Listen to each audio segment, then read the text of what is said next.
Okay, so the last time on Curse of Fey, we found our party having spent the night at the Eristry estate after their journey through the forest, um,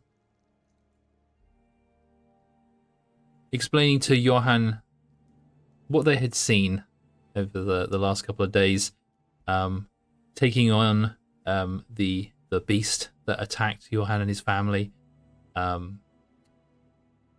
the discovery of an elder dryad who was wishing to, I won't say find a resolution to the issue of of the forest being cut down by the lumberjacks, more of trying to find an end to it in the only way that they currently think that they could accept. After traveling back through the forest, you entered the Eristry estate, met Johann again, and downloading all the things that had happened to you, you ended the evening with a round of quite alcoholic drinks. Most of the party, I think Tisman was the only one, and of course Giggles, who did not take part in a few drinks of certain liqueurs and alcoholic beverages.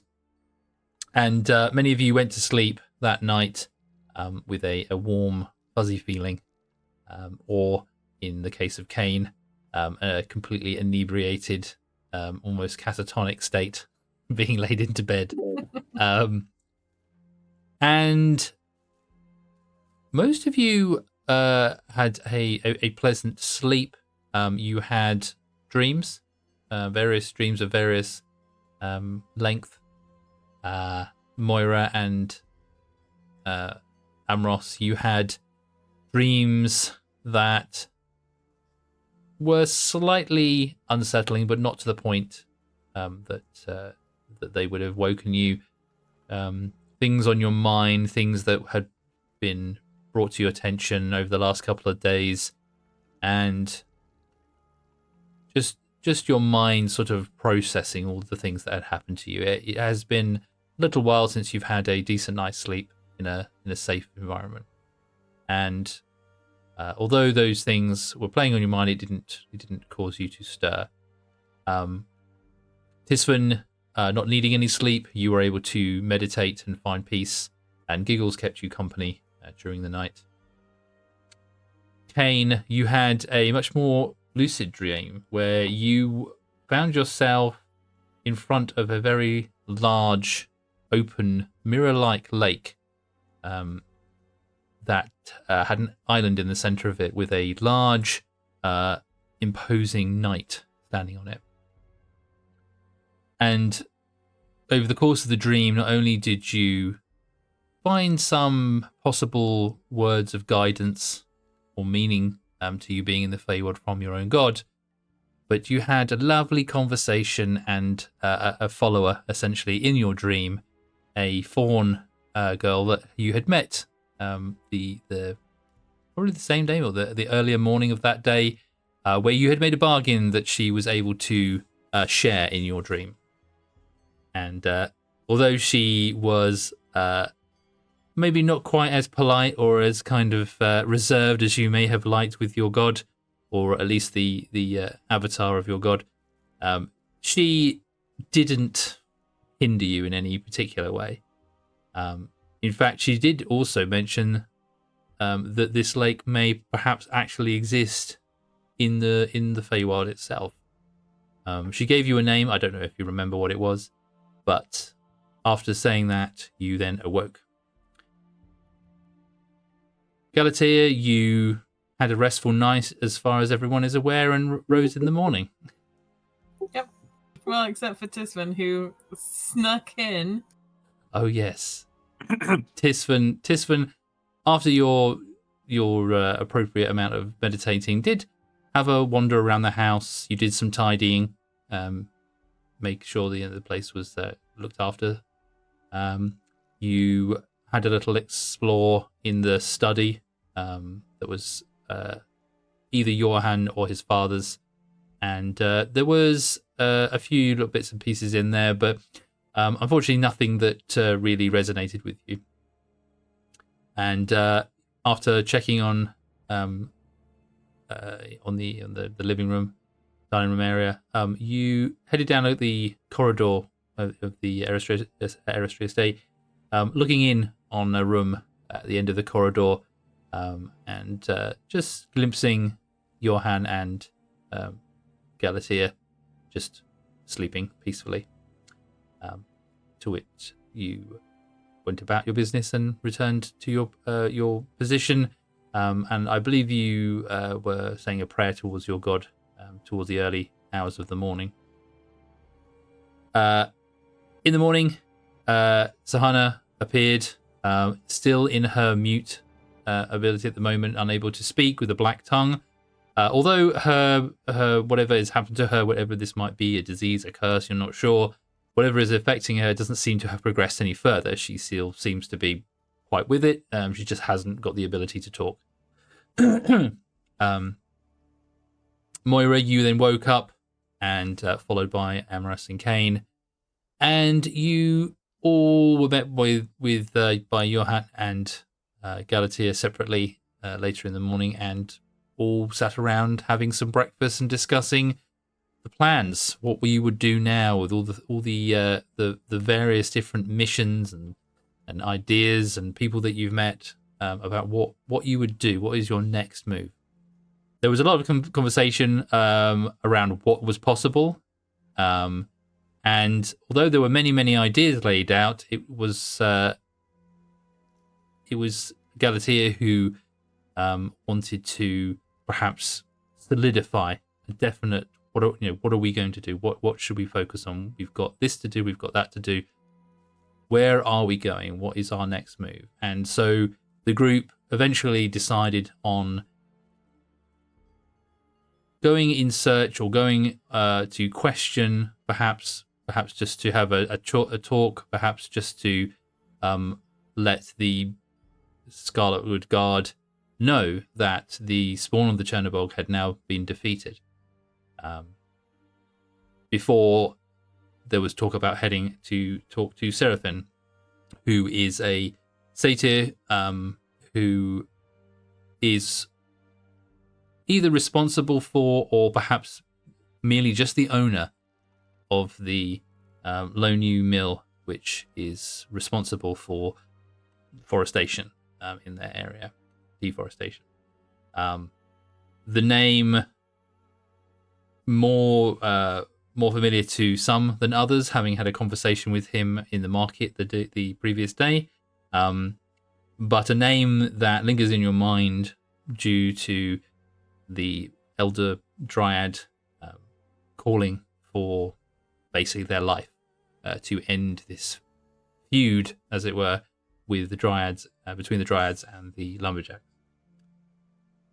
Conversation needs to be had, but the party seems still divided over which course of action to take, whether to side with the lumberjacks or to side with the dryad, with the forest. Hopefully a conversation with Celopin will make that decision easier. And so you'll sit around the dining room table, perhaps, after having finished your meal, having finished your conversations. What would you like to do? Right. Shall we go? We're gonna pick up all of our stuff and we're gonna walk in a random direction into the forest, Fey. So, I hope you've prepared for that. I am always prepared. It's where we find out we're actually in a giant snow globe. There's a lot of cliffs suddenly. Yeah. I swear, Amor is gonna return from that forest with his head covered in nothing but branches and leaves. Let's go talk to them. Yep. Grab our stuff. Yep. Let's get going. Okay. And so by them you mean The god. Starwood Guard? Yep. Lovely. Okay. That was the plan. And where are you heading towards for the Scarlet Guard? Because there are two places, but essentially there is the tower where you've seen the Skullwood Guard, and there is also, I think, Johan has told you about Harrowspire house, which is where the guards are using basically as a base of sorts. Well, I think we were gonna let Johan go and talk to them and ask them politely to leave because the Chernobog is not here anymore. Okay, all right. So you want to Johan to go with you to I presume you're going with him to the talk to the okay. Yeah, and we said we'd go with to show force. Okay, perfect. Yeah. All right. We'll bring the dog for now and return after, unless we walk past. I mean, you will be walking past on the way. Okay. So if you want to drop off Giggles, you can. Otherwise, if you want to keep Giggles for the moment, you are more than welcome to. I think we should probably return Giggles. What do you say? I mean, we promised to return him, so I'm with you on returning him. We can also ask to borrow him again. Yeah, I mean, he's already been with us overnight when he didn't need to, and I don't want to worry them. And if anything, we pretty much show that we kept him safe too. Yeah. Yeah. Oh, maybe we could ask them to come with us as well. I don't know. But we could. If we're going to the tower, Kane may hang back and let you guys do the talking. He doesn't exactly have a very good reputation with the guards there. So You just keep at the back. so Johan will finish his breakfast and he'll say, yes, well, if we want us to go and speak to the Skullwood Guard, then I would suggest that we head to the house that they have taken over, Hollowspire House. This is where they have all been living since the previous owner has not come back from seeing the princess. That is probably the most likely place that we will find Eldorm. Okay. Lead the way. And we can drop off Giggles here to their owner if you wish what you wish on the way. I think that might be good. I don't want to put him in more trouble. And we promised. Very well. He turns to his sister and tells her to look after herself while he's away, while he's out, and but tells her to stay at the house, not to come with them. And you make your way through the town. It is early morning. I have forgotten to update your the page on Discord with how the hours and times and things work. I did think about that earlier this morning, but I've forgotten again. I've got a timepiece now. but yeah, so we can work that out. So at the moment it is morning. Everyone has woken up at the same sort of time, so it is definitely morning currently. Galatea will sort of regularly check the thing to sort of learn how it works and keep an eye on it. Yes, and Johan will be able to tell you, how it's working. But essentially, it's almost like a sundial, in the way that it tells the time on it for you. So as you go through the town, the market square is now bereft of any of the displays and the market stalls that were there before. That has all been packed away and gone. There are a few stall type things or tents there that are kind of packed down, but they obviously are more of a permanent fixture that people can use as and when they want to, so they don't have to bring large amounts of trailers and things with them. But there are no one there. There are still few guards you see walking around the town as normal, as you've been here before. They don't sort of engage with you really. They just seem to be as they were before, keeping an eye on the village, as they have been instructed. But you come up to the familiar house of the family who let you borrow the dog, the Ottenbrow was the name of the family, and this is Lacey's dog Giggles. You knock on the door, and it is open by Bertrand, who you met before, and Lacey and Gus come running to the door as well when they hear the excited barks of Giggles, and Giggles will run playfully inside, and the children will quite happily take him back. Bertrand is thanks you very much for looking after his dog and Lacey's dog, and he tells you that yes, if you need the help of his hound any further, you are more than welcome to ask, and he can't thank you enough for finding the dog in the first place and for helping the family. And with that, unless you want to ask them anything particular, we'll move on to Hollowspire House. I'm just gonna thank them quickly for the help when we got to where we needed to go, and then go. We're in a little bit of a hurry. We just wanted to return him. Very kind of you. Thank you. Well, if there's anything else we can do for you, please. You have looked after him very well, and if you need him again in the future, it is of no problem at all. He is obviously very fond of you now, and yes, we are more than happy to help in any way we can. I think it's probably all the treats he's been given. You have been spoiling him, have you? He probably has quite a few treats now and again from Lacey, I'm sure, and Gus. They probably feed him all sorts of things when I'm not looking. He's particularly fond of and then he sees Moira and then stops what he says.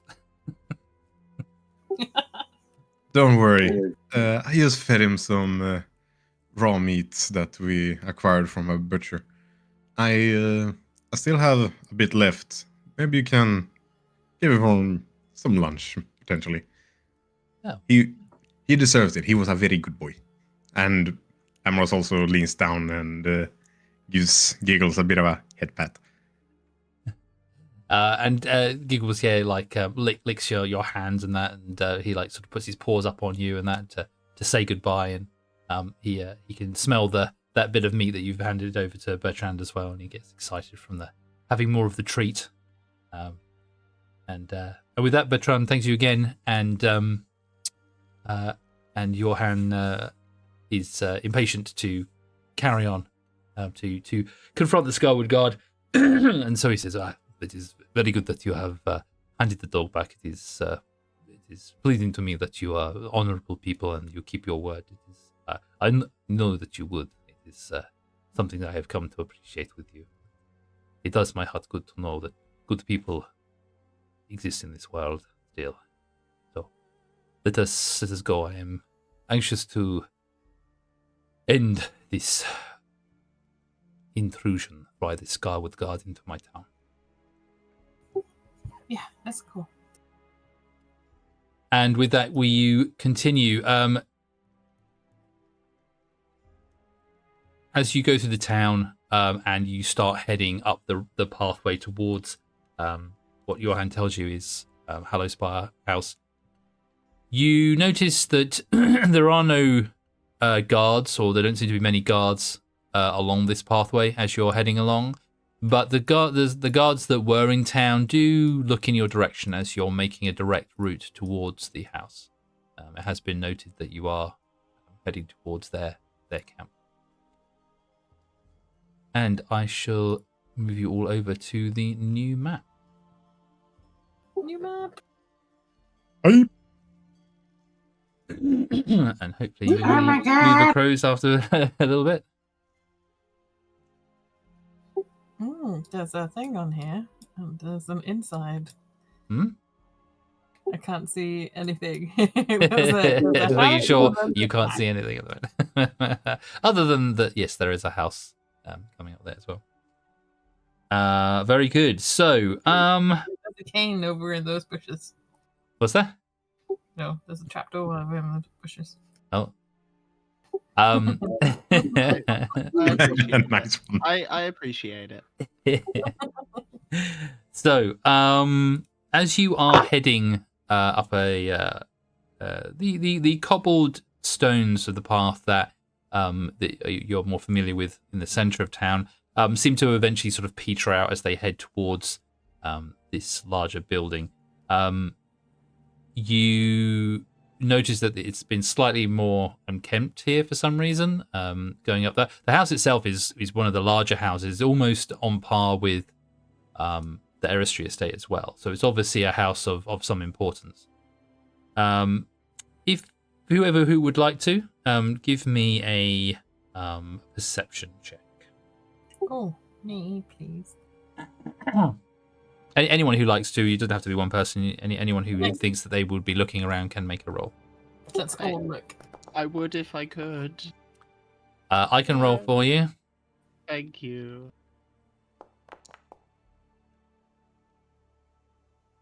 Nice. 19 from me and a 22 from Moira. And a Perfect. 15 from Galatea. I won't bother to I won't bother to roll for you then, because then I'm sure the party will share this information anyway. But as you continue walking down this path, those of you who have scored above a 12, which is Galatea, Amoros, and Moira, and possibly Kane, we didn't roll for him. Let's just roll anyway for him just to see. Yeah. Let's just roll. Where are we? Perception. Okay. Oh, look at that. 21. Nice. Okay, so Disfern, unfortunately, you're the only one who doesn't see this.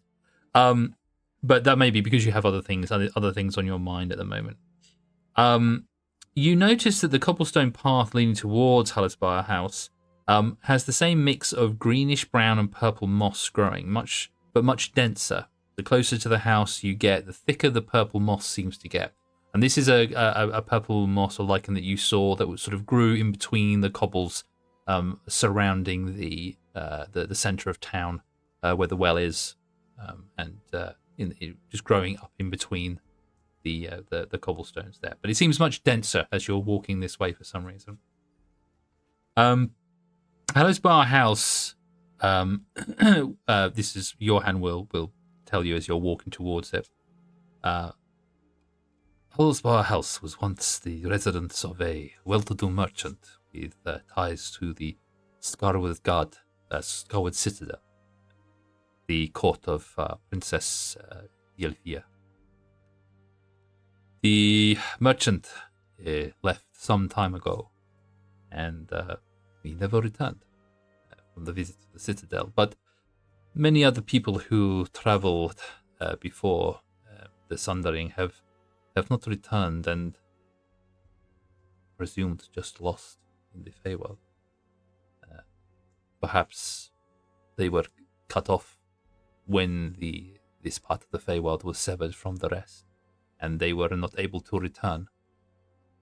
Or perhaps something else has happened, but we do not know. It is only rumors and stories, but the house has laid empty since then. And as you approach, you see Hallisbar House appears to be a sort of a 2-story building with a similar sod roof that you've seen on the other houses, sort of all covered in kind of grass and flowers and things, and it meets the floor on various sides of the house. And as I said, the house seems to be on par with the size of the Eristry estate. So the person here, the merchant who's here, is obviously of some importance previously. The main distinguishing feature is that it has a tall, dark spire that stands at the center of the house and shoots straight up into the sky. And as you approach, you notice that although from a distance the building looks quite imposing, as you get closer, you realize that the walls are crumbling in places, the windows are darkened, and there is a visible lack of care over the landscaping area. The ground around it is more of a sort of a purplish violet tinge from this moss, and within the grounds of the house there seems to be several trees that don't seem to be, unlike the other forests you've seen, the trees are very thick with leaves, and are strong and growing, and that is the area is very lush.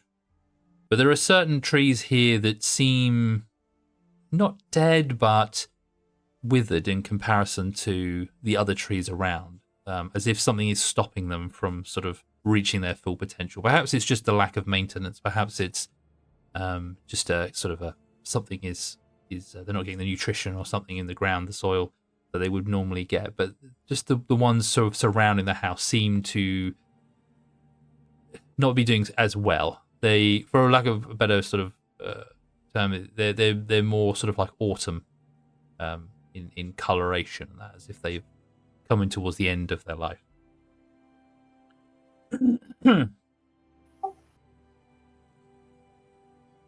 As you, sorry, go on. Before we approach the house, Moira would like to kind of kneel down to inspect some of the purpleness.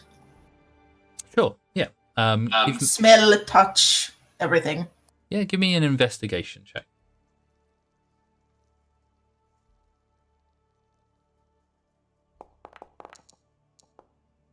Hey, 18. 18, nice. Nice. And what are you specifically? Anything specifically you're looking for, information-wise?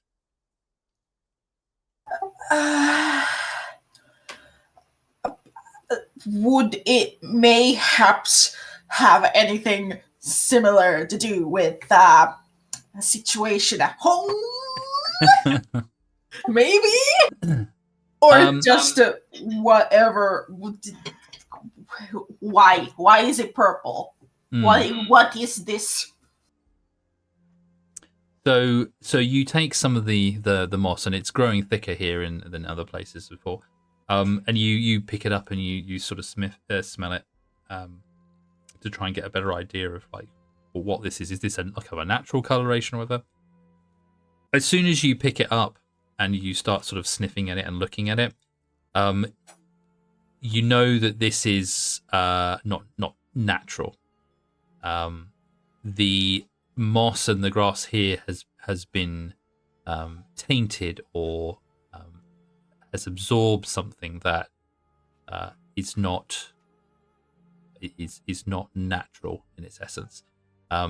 There's a very strong kind of acrid smell to this purple moss as well, and when you pick it up, it kind of breaks away in your hand as if it's just it was being held together, but as soon as you pick it up, it just kind of loses all of its sort of its life energy and just sort of like crumbles away in your hand. When the crumbling happens, Moira kind of jumps back a little bit, a little shaken, and then turns to the group like, okay, so, this purple stuff, not normal, not natural, smells funky, maybe don't eat it. I wasn't going to, but good. Thank you. Is it useful? Otherwise?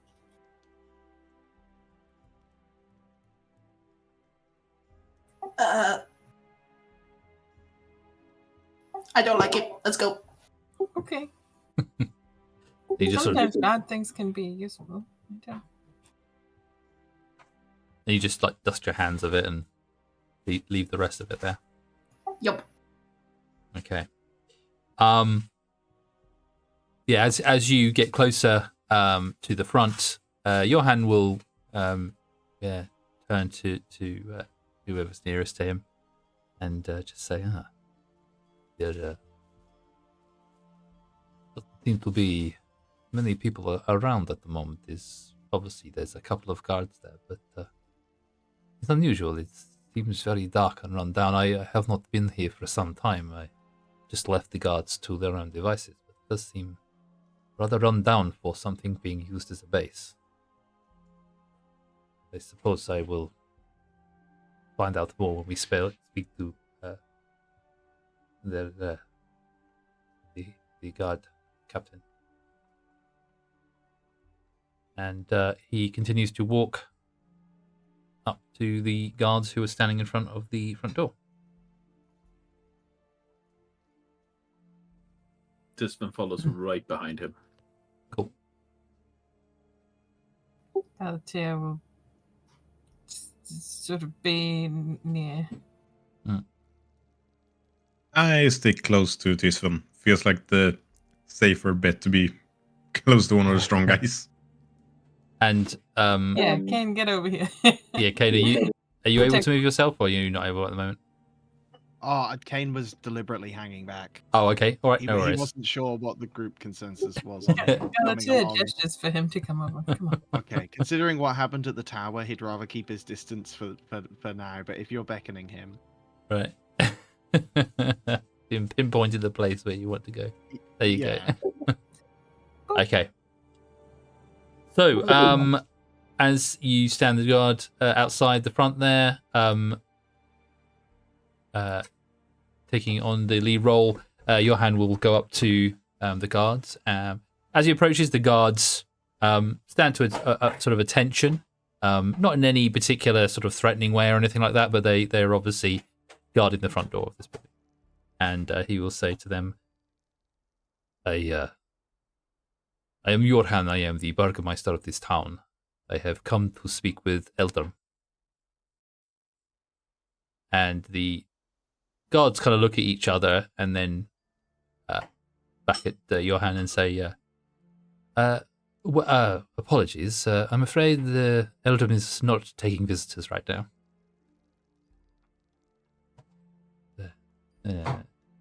What? I am here to see him. It is of some importance. We need to speak. Where can I find Eldrum? And again, the guards look at each other and say, I'm afraid we cannot divulge that information. Perhaps you and your vagabonds around here wouldn't mind just leaving. I can murder them. And Johan is trying to keep his cool looking there, but you can hear in his voice that he's getting slightly annoyed with these guards. I'll ask you one more time. I will speak to Eldrim Palecore. Now, go and fetch him. And the guards, this time they don't look at each other. You just sort of see them hold. They're holding the same sort of equipment that the actually, I think only Bula and Kane will have been this close to them before to see. But they basically have a spear that they carry that they hold. They don't move as such, but you see them kind of grip tight to their spears. And once again, they say, I'm afraid we are going to have to decline.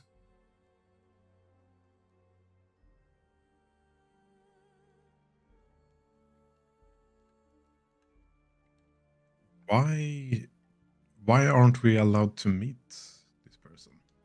Surely, this is the Burgermeister. You cannot refuse a request. Forgive us. I'm afraid he is not recognized as the Burgermeister here. I'm sure Mr. Johan can attest that since the passing of the previous Burgermeister, no such ceremony has been performed. To which Johan grits his teeth and says, "No, but he was my father. It is always passed down from father to son or daughter. It is the way it has always been. We do not need to have such a ceremony to put a line under it. I am the Burgermeister." Well, I'm afraid Eldrum does not share your quaint ways in the town, I'm afraid. So, once again, unfortunately, we've been giving instructions not to disturb Eldrum, and we must ask you once more, although I'm afraid this time we must ask you slightly more assertively, please go. Go get your fucking captain, or we will go through you and get to him ourselves. and I think with Okay, that, I was caught off guard by that. Damn. and I think with that, both the Owlins will take hold of their spears and get into a defensive stance as we start initiative. Nice. All right, if you can all roll for initiative, please. Hell yeah.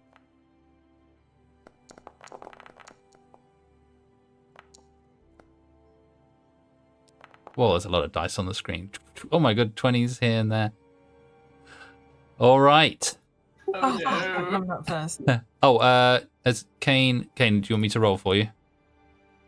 You might have to. I'm not sure what's going on with the character sheets, unfortunately. Okay, no worries. If you click on your character, do you still see the tooltips at the top here? Top of the screen. Is that okay? I can see. Yeah, the sort of the portraits of everyone. So to the left of the portraits, do you see the tooltips though, like inventory, features, spells? Do you see those? If you have to click on your character first though. No. No? Okay. I don't know. A little arrow to the side if you expand HUD. But next to the anvil. Yes. All that... Not the one that goes down, the one that goes sideways. Oh, I don't have a sideways one. Oh, never mind. Oh. Only have a downwards one. I don't know why you can't see the things that everybody else can. We might have to investigate that next time, but that's fine. I can control those things for now anyway. Okay, maybe. Oh, I can't even log on to D&D Beyond to try and run things that way. Oh, really? You can't even log into D&D Beyond? Well, that's nothing to do with us, so there must definitely be issues your end then. No, D&D Beyond's been trouble for months now. It refuses to acknowledge that I have a character. Okay, all right. Well, that's something we'll have to look into at another point. But for right now, you have got a 17, so you're third in the initiative order. You have some sort of tech curse, Kane. I do. I'm gonna start playing all of these games on like one of those supercomputers at NASA, and I'd probably still have trouble. Yeah. All right, let me. I just want to start the proper music because I forgot to do that last time. So let me just do that again.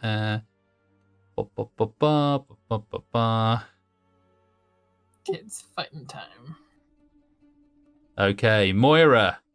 After those strong words from Tisvan, it's you who picks up the first. You notice the anger starting to boil up within the two guards who stand blocking your path at the moment. But it's you who is first to act in response to that. What would you like to do? Oh Lord. Question: Does Johan join in the initiative? Let me see. Did I? Oh, I didn't put him in the initiative, but he would do. Yeah, that's a good point. I did the other NPCs, but I didn't do him. Let me roll for initiative for him. Oh, now he's third. Now he got slightly higher than Kate. Okay, perfect. We're all set now. No, you were okay. +1, fine. Oh, I will just point out, Tisvan, after your RP and stuff in the last game as well, you have a inspiration. So I've noted that on there for you. Woo! Thank you. Nice. Okay, Moira. The two the Owlins, the two Scarwood Guard, move their spears into more of a defensive stance now, prepared for you guys to attack them. Oh Lord,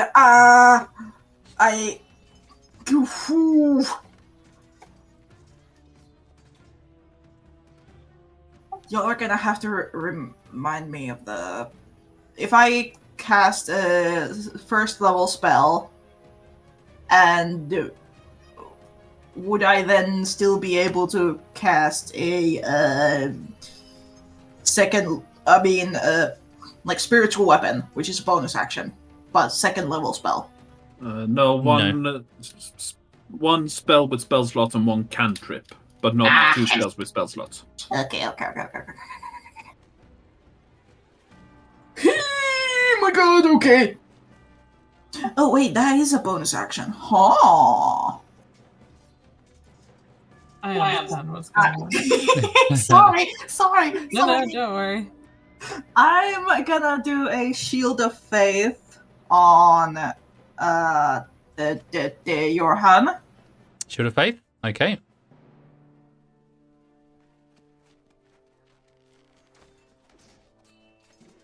A shimmering field appears and surrounds a creature.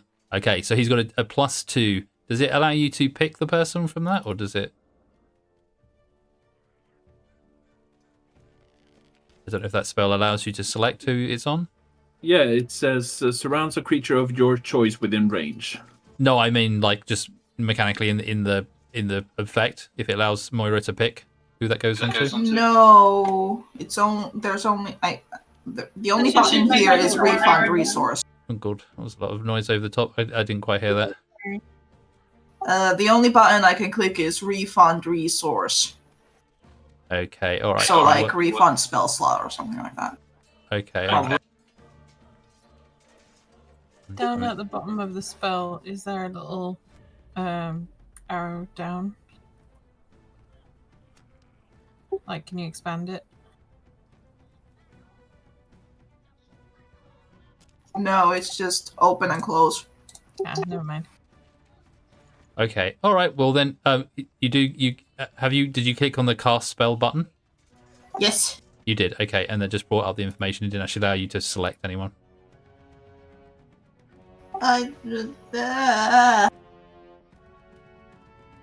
It looks like you've got it on yourself because you've got +2. Oh no, are you carrying a shield? No, the only things I can choose is the level, and then concentration, and then consume spell slot, and then cast spell. Okay, but are you carrying a shield? Yes. Okay, so that's the. I'm looking at what you've got on your armor class at the moment, so you don't have it applied to yourself. So I'm just making sure that wasn't a thing before we went any further. We'll just have to take that into account then that you've cast it on him, because I can't see a way of activating it on here at the moment. So we'll just have to remember that he's got it on him. Let's see. Let me do a shield icon so that it says half cover, but that's just so I remember that he's got a shield on him. Okay, perfect. All right, so that was your action. Bonus action. Oh, it's a bonus action. That spell is a bonus action. Okay. And then, hold on. Now can I do a cantrip, which is an action? Yes. Yeah. Awesome sauce. Hold on.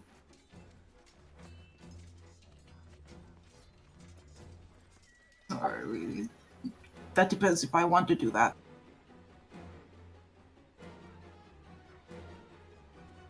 Oops, sorry, I clicked something. Oh no, I did not mean to. No, that was me. I was clicking on it to look at the information. I forgot it posted it in the thing when I clicked on it. I'm not gonna actually do anything. I'm gonna back up. Okay. Like, yay. Okay. All right. So you use that as your bonus action, and you move back. Did you want to prepare an action or anything? Oh.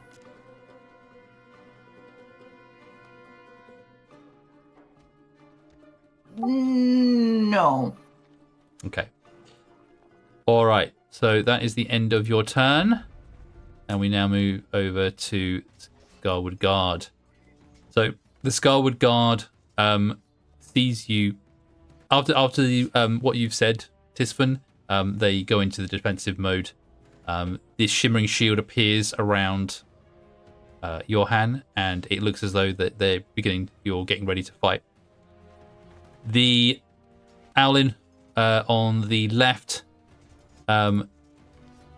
takes his spear in his hand, but throws back his cape, revealing his wings, and he starts to flutter them backwards and forwards, taking to the sky. However, he will take an opportunity attack because Johan is standing right there. So, let's see. Johan, he is going to quickly draw his longsword, and he's going to make an attack against that one that is trying to take off. Question. Yes. Do I get an opportunity attack as well, since I have 10-foot reach with my glaive? Yes, you would do yes as well. Johan has struck, so he's got a 17, and there it's the AC is a 16. So he will do some damage. Can Johan prevent them from moving? Or is he not? He's attacking. He's not trying to grapple them or anything. Yeah, I know. It's just I can't remember what class it is that can do that sometimes. You can grapple with a contested strength check, but he's attacking with this long sword at the moment. No, I mean as an attack. It doesn't matter. Anyone can grapple. I know. Not a grapple. It was a whole other thing, but it's an ability. Okay. But I was just wondering. I'm going to roll for damage. Okay. That might be one of the fighter's maneuvers that you're thinking of. Yeah. Okay. So as he tries to take off the ground, Johan, quick as a flash, brings out his long sword and does 10 points of damage to this. Let's see if I can hit. Nice. Oh, of course, a natural 20 on the first There roll. it is. Every session that Every comes in, there's at least one every crit. combat, you've got a crit so far. I promise, I am not cheating. I don't know how this keeps happening. Okay, go However for it. it happens, please teach me. Yes, please Just- keep doing it. Just gonna go straight damage. No divine smite or anything. Okay. So that is with a +4, so that's 19. Hang on a minute, sorry. With your glaive, you got 9, it says here. Yeah, but crit, so we add. Oh, plus sorry, yes. full Yeah, damage. sorry, I was forgetting. You didn't roll with crit, so that's why I only saw it as the 9. Because you get the choice when you roll to roll it as with critical. That's yeah, fine. but doesn't that just roll 2 dice? You can choose, I think, but that's fine. Okay, so Oh, you do okay. 19.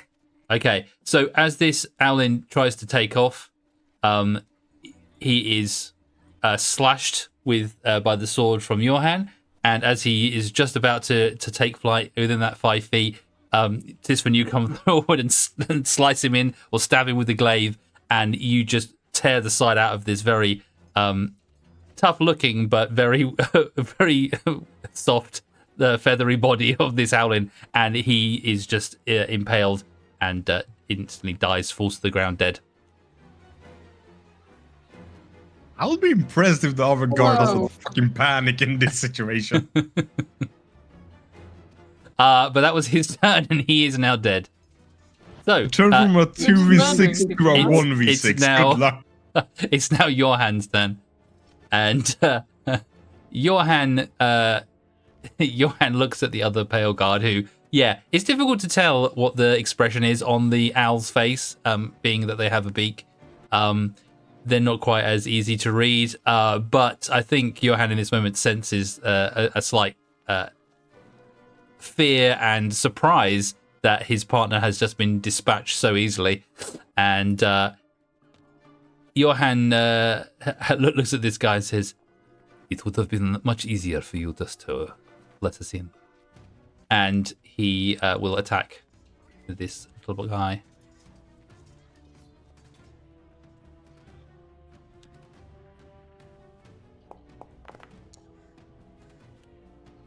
with an 18, which hits again.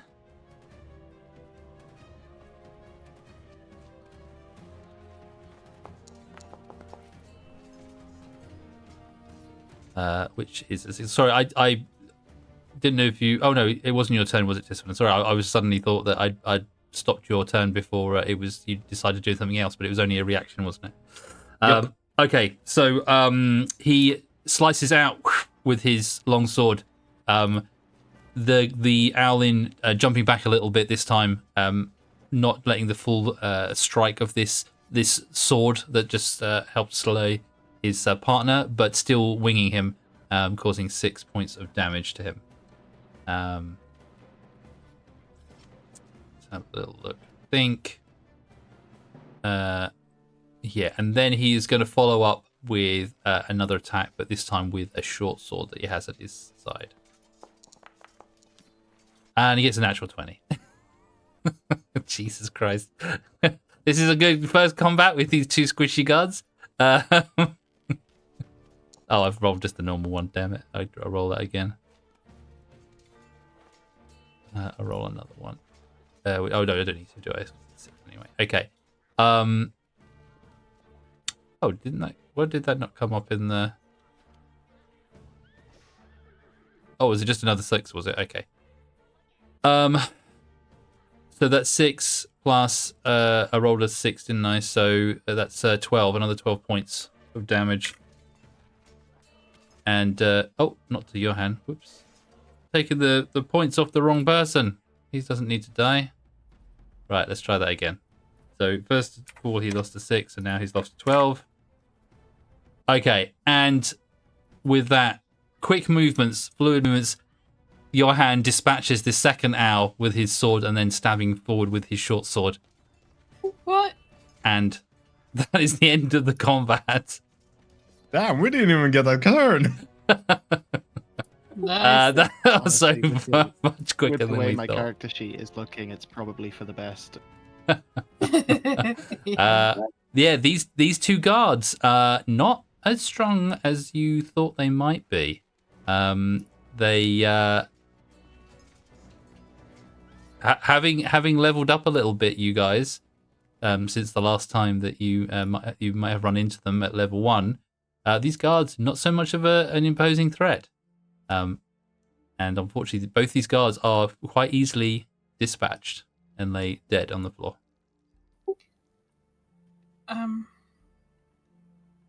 Galatea is gonna rush over and try and stabilize one. Oh, okay. You're gonna try and save the life of Yeah. this Howlin, are you? Okay, and you just I do you have any? Sorry, that's probably what I'm also going to do to the other. Oh, to the other one. Okay. Yeah. All right. So you kill them, and then the two other party members run up to stabilize them. So do you have abilities to do that, or are you just trying to? Do you have any medical kit things or? I do have a medical kit. Okay, so you can mark off a use of that, and then you just automatically succeed and stabilize this one. Yeah. Okay.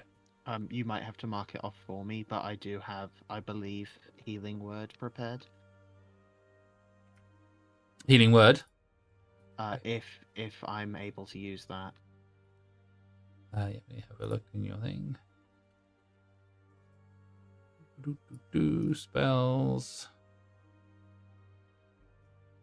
This should just stabilize them rather than heal them or anything. Yeah, I know. Yeah, healing word you've got here, yeah. Perfect. First level? Yes.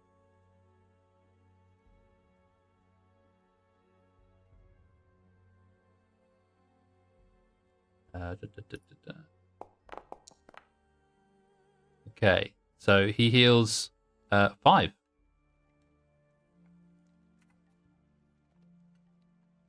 Okay. I guess I'll get to work restraining him with my rope. Sure. Do the same. Yep. Okay. I'm gonna help. I'll say your oh, just cleared that. Oops. There's just this silent agreement going on between Tia and Kane, and I assume they sort of look at each other and being a little confused at first, and then just nodding. Yes, this is what we're doing. Yeah. So the Alan next to you, Galatea, offers no resistance because he is unconscious. He's stabilized but unconscious. The Alan to the left that you have used your healing word on, Kane, does begin to rouse, but you quickly begin to bind him with your rope. Can I make an unarmed strike against him? If you'd like, yeah. I sock him in the jaw. Okay. Do you want to roll your attack? You might have to do it for me, but yeah. Oh, okay. Just making life difficult for you. Faye is playing Kane tonight. Yay! Unfortunately, you go to punch him in the face, but he just takes it. He takes it on the chin, and you're not able to knock him out, or do any real damage. To knock him out. No, but what? basically- Okay, but Oh, yeah. what I meant was that you don't hit him. But I'm trying to okay. give it flavor. So you strike him, but he doesn't. He seems to just shrug it off. It doesn't do any damage to him when you do. Next time I hit you, it'll be with my quarterstaff. Now, sit still.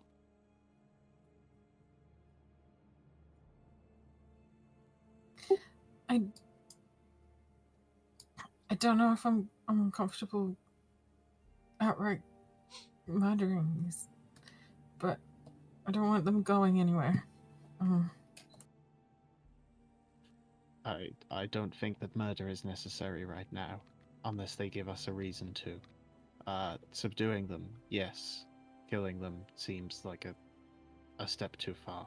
But I completely understand your feelings towards these people, Tisvan. We have to think of the people back in town and how they'll be treated if we're murderers. Exactly.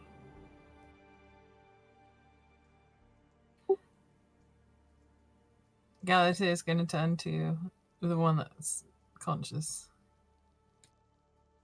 And her demeanor changes. Where's the captain? The Owlin looks at you. It still kind of in shock at the speed at which it was dispatched, but also then being brought back. It looks at you almost confused for a moment, but then its sharp focus comes back, and looking at you, it just says, "It doesn't matter. You won't be able to speak to the captain." Why? Do you think we are the only guards here? You may have bested us easily enough, but do you really think the captain would have put his strongest guards on door duty?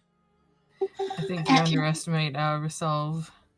And here I thought that somebody else got to him first and he was already dead. Never mind. Wishful thinking. Yeah.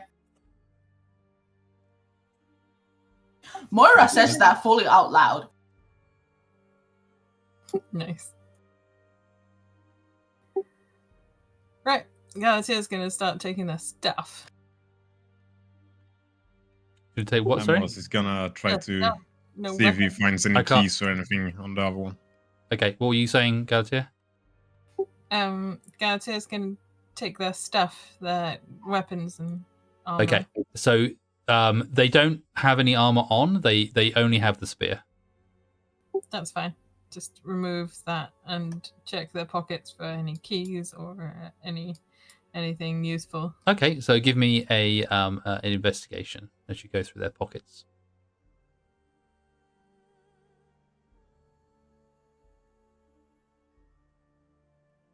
Should I do it too, since I'm checking the other one? Sure.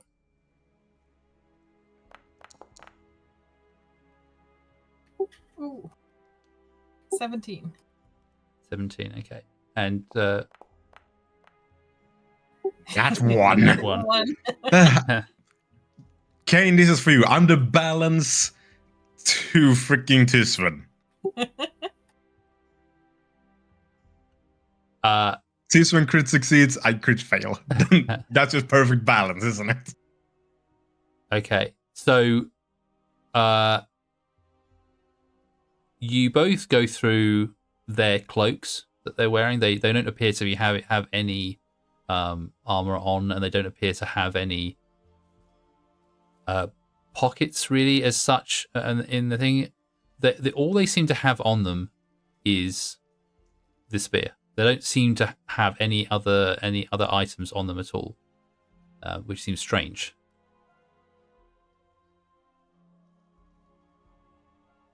Oh, not even a ration? What the hell?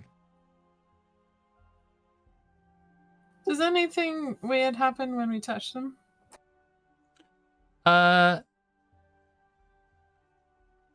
Give me a perception check as you sort of like prod and poke them.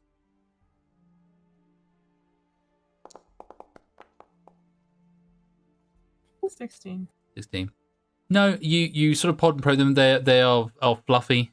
They have their wings. You check them out as well. There doesn't seem to be anything strange or different about them. They seem to be normal owlin.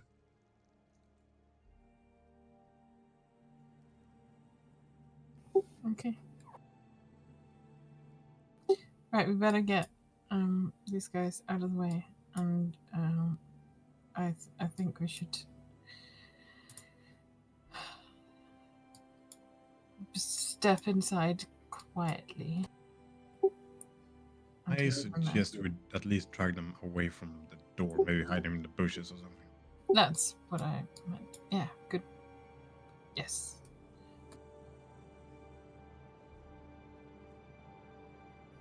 Yeah, just shove them over to the bushes. Okay, so where are you taking them? Just there? Okay. Can they be seen from the house there? There don't seem to be any windows on that side of the house. No. To be fair, Galatea, unless you were just talking out of character, Galatea noticed a trapdoor earlier, correct? Oh no, that was out of character. Okay. How would that? that was just the player spotting something of interest on the Well, board. if we're dragging away these bodies, then Kane would be looking for a place to put them that was out of sight of the windows at the house. I think it's safe to assume that he would check behind those rocks and maybe discover it. Well, there's no saying it's even there. It was just true. Is the trapdoor there? In a metagame way, yes, there's a trapdoor there. If you're saying that you're searching around that area, then I will let you roll to see if you find it. Yeah. That's absolutely fine. Yeah, no, I think Kane thinks that behind those rocks would be a good place to put the bodies. Okay. Or the still living bodies, because it looks like they have some height to them. Okay. So yeah, I guess would that be investigation? Yes. If you're looking at, I'd say perception. If you're looking around for a place to put the bodies. Okay, perception then. Yeah, if you don't mind rolling that for me. Hopefully by next session I can actually control my own sheet. Yeah, you don't, and you have no ability to do anything. No, I can detect if there was undead or Fey around. I imagine that's going to flag up positive every time, seeing as where we are. You can't see anything, any other controls at all. Have you tried logging out and logging back in again to the software? Oh, I've tried everything. I think the issue is that I am running an outdated version of Windows, unfortunately. Oh, okay. Yeah. Okie dokie. All right. So you want to do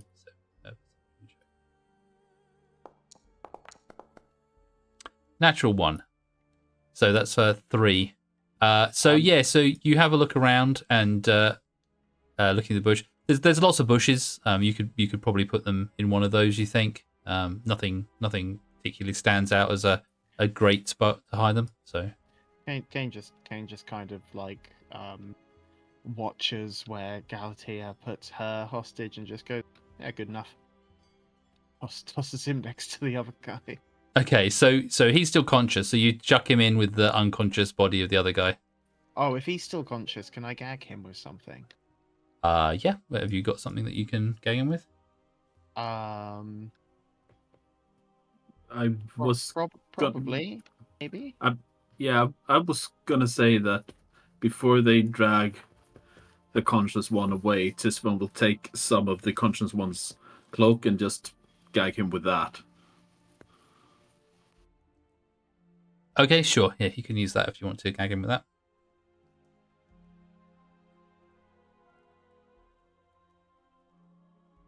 Yeah. Okay, all right. So you gag one of them, the other one is unconscious, and you just push them in and into these bushes. Then Is it worth gagging the unconscious one as well in case they come to? Wouldn't hurt, I don't see probably. why not. Yeah. okay. And so what you use their cloak to gag them as well? Yeah. All right. Yeah, we'll say you can do that. So you tie their cloaks around their beaks and their heads to try and keep them quiet, and you push them both into these bushes, tied up with your rope. Yeah, perfect. Kane kind of, slaps his hands together, in kind of a sort of right, that's that kind of fashion.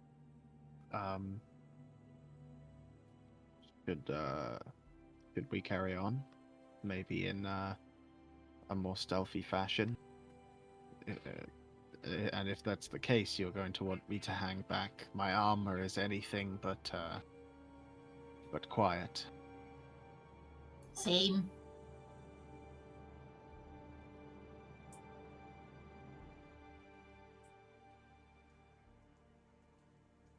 Can I? Amorous wants to look around and see if we can spot any animals like a bird or mouse or something. Sure. Yeah. Where are you looking? Outside the front door here? I think I'm gonna go over to this tree and do it considering big tree, lots of, or at least I think it's a tree. But I'm thinking lots of branches, potential there's a nest or something, so biggest shot. Potentially a freaking squirrel.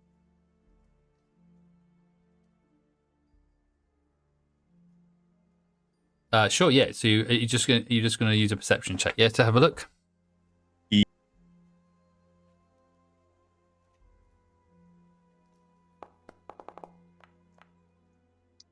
14.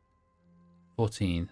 Yeah, so you look around the trees there and see if there's anything. There are insects around. There are like bugs you can see on the tree. There don't seem to be any squirrels or anything like that. There's no birds in this particular tree, but there are insects at least around.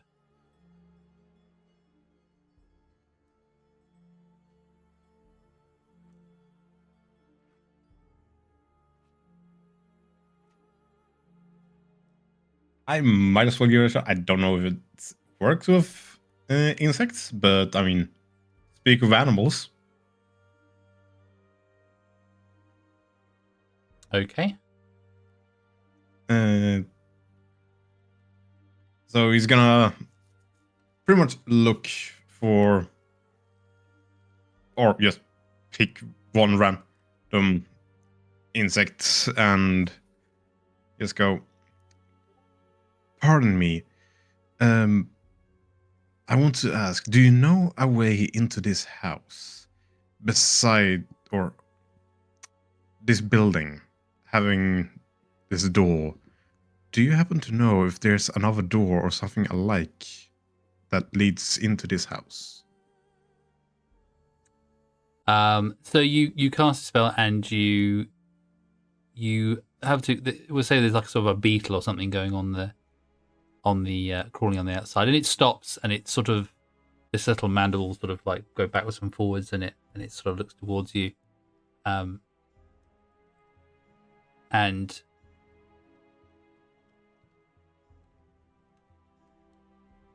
all it sort of can understand from what you're asking it is it says gaps, floorboards, entry anywhere.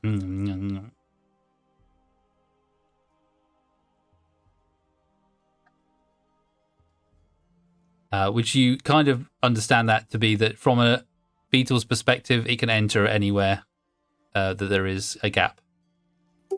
Yeah, I would have expected that, but it was worth a shot. That's kind of why I hope for a bird.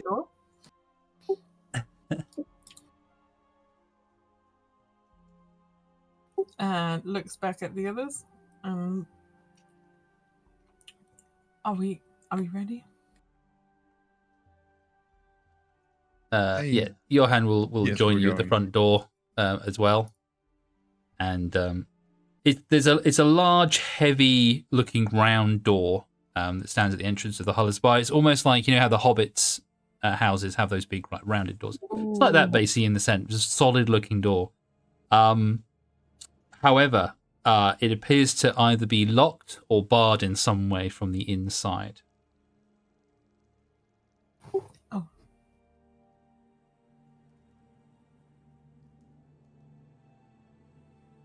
I guess Galatea will find out once they start pulling it. Yeah.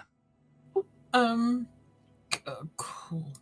Did you find any a key or anything on one of those guards when you were looking through their clothes? No, I don't think we would need it straight away, but they didn't have anything anyway. Maybe there's a back door. Is it possible there's probably other doors going into this place? Either that or we could. There are many of us. Perhaps we can break our way in, but maybe looking for another entrance would be advisable to start with at least. Yeah. Or and I think we should move a little carefully so we don't get overwhelmed. Of course. And maybe we could just knock them out. Unless you have reason for us to execute. Well, I mean, I just killed with Tisfan's help. We dispatched both of them. I'm not quite sure why you decided to save their lives, but I won't kill them now they are tied up. But we had already disposed of them, so perhaps this is just a custom where you are from to bring back the dead. But for us, it was a situation was ended. But I will not injure them now that they cannot defend themselves. Will they? Do you not trust them to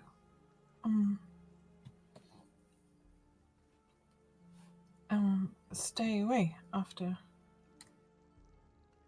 These two are bound and gagged, I believe, in the bush. I think that they are more than taken care of for the moment, and if we need to do anything with them later, we can come back. If you think that they may be a problem, then if you wish to dispatch them, that is up to you.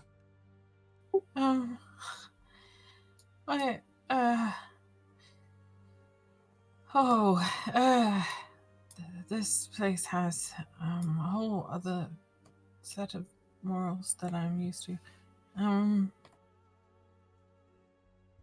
I suppose there's nothing. The only one we need alive is the captain. Okay, but do you think the town will be safer with them alive or with them dead? I thought they would get more if any of them escape.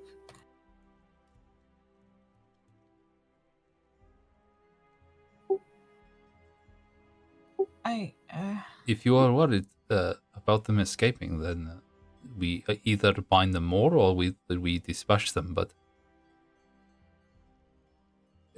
you and Kane were the ones that stopped them from passing on and to be a problem.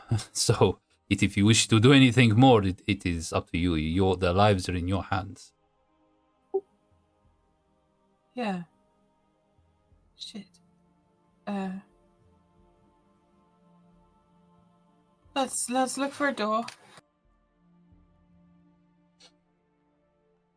I will stay here and continue to see if I can budge this door open. But if you wish to have a look, then let me know if you find another way in. Oh, okay. Just a quick question. How long-ish has it been since Moira cast Shield of Faith? How many minutes? Right, no, 5-10 minutes. Well, if it's been 10 minutes, then the concentration has ended. Okay. No more Shield of Faith for your hand. No.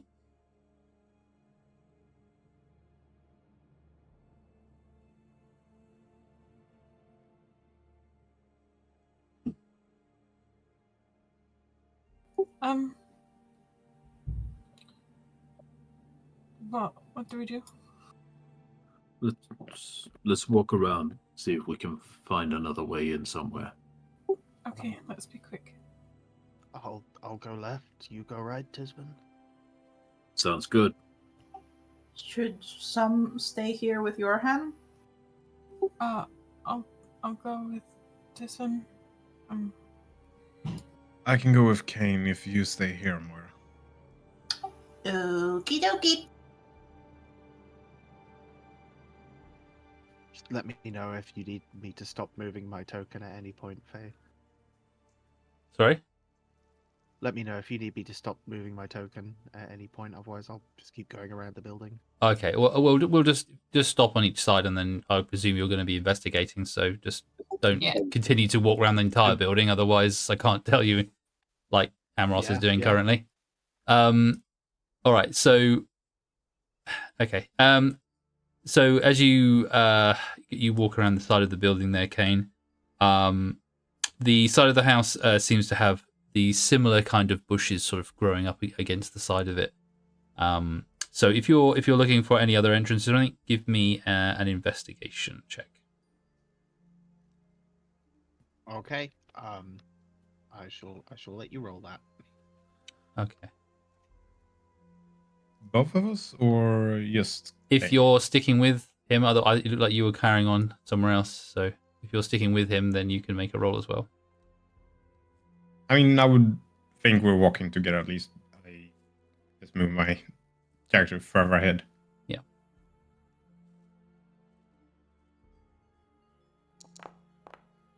Nice.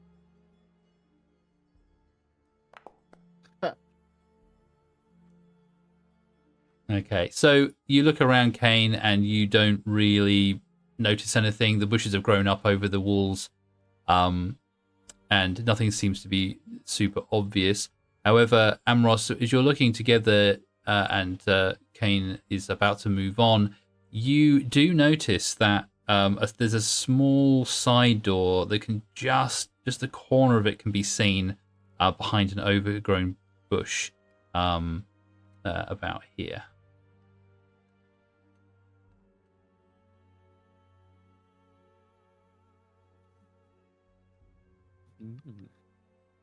I stand on your back for a second.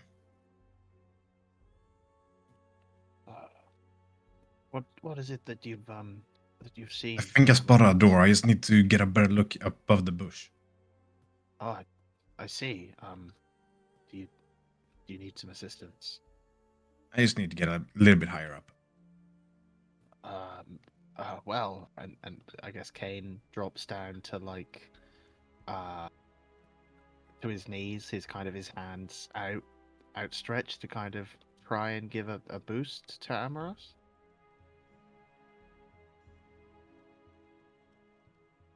Amara's using Kane just to get slightly higher. Confirm that yes, there's a door. He's a short And- kid, so you're not going to get that much height. I wasn't expecting to get that much. It was just for role play.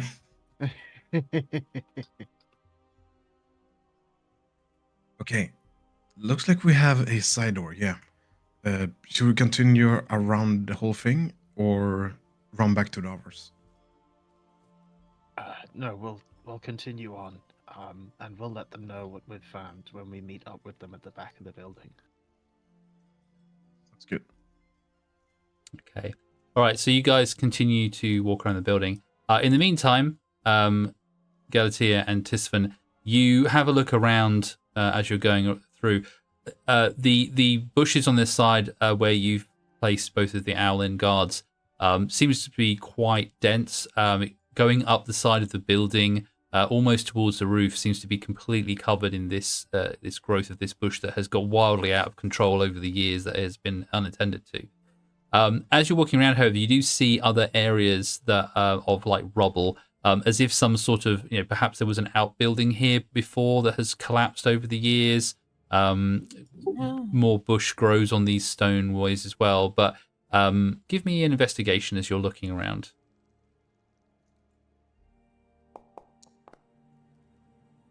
Oh, 18 participant. And a natural one for Gertie, which is a 2. Opposite ends of the thing. Natural one. Is distracted. She's just thought of something. Perfect. Okay, so Galatea, you look around and it's just overgrown everywhere. There's there's no way of getting in here. Tisfan, as you're looking around and you sort of check on the guards as you go past, you look around at these other areas. Out of the corner of your eye, you spot what looks like a partially covered trapdoor or an entrance sort of leading down just behind a wall. It looks like perhaps if there was a building here previously, there may have been some kind of cellar or something. It's very sort of weathered kind of door, but yeah, you do seem to find it there. Hold on, Galatea. I think I saw something. Oh yeah. I'll be right with you. Galatea's gonna go back over to the passed out Aurden and just pull off its cloak as much as you can. Okay. And put it on. All right. You mean the cloak we used to gag it? No, the unconscious one. Is that not still wearing? When they use Both were gagged. Yeah, they use the cloaks to gag both of them, even the unconscious one. So it would be tied around his mouth currently. Oh. Cool. I'm gonna just rip off a piece and shove it in his mouth. Okay.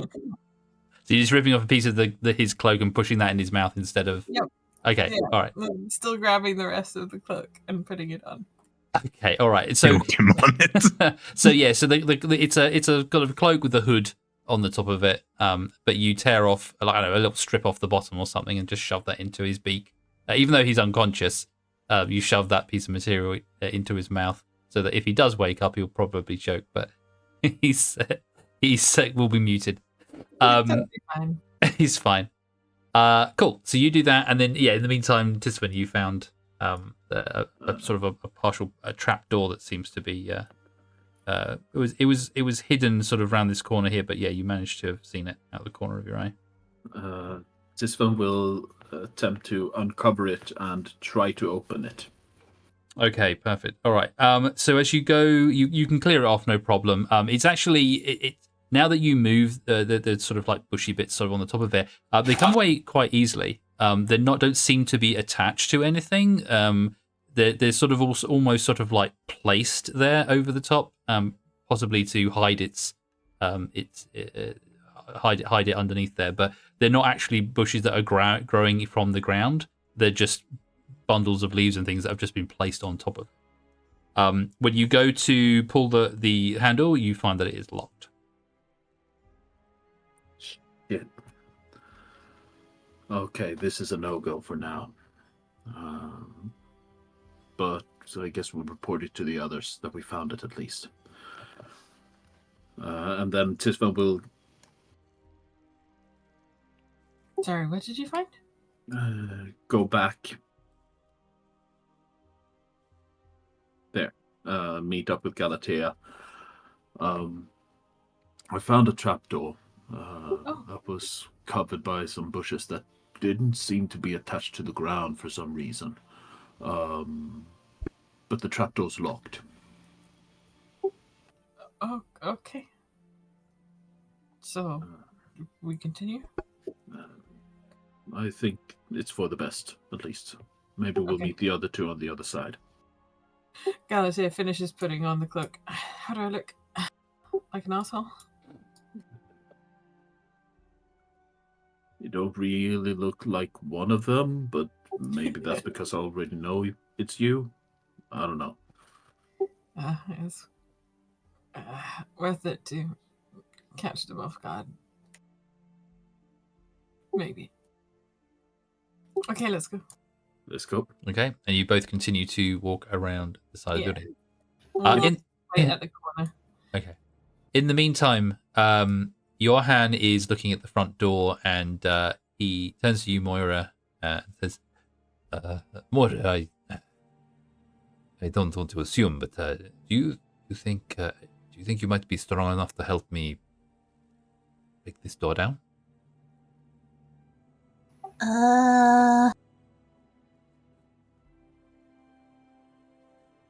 Need to double click now, single click. I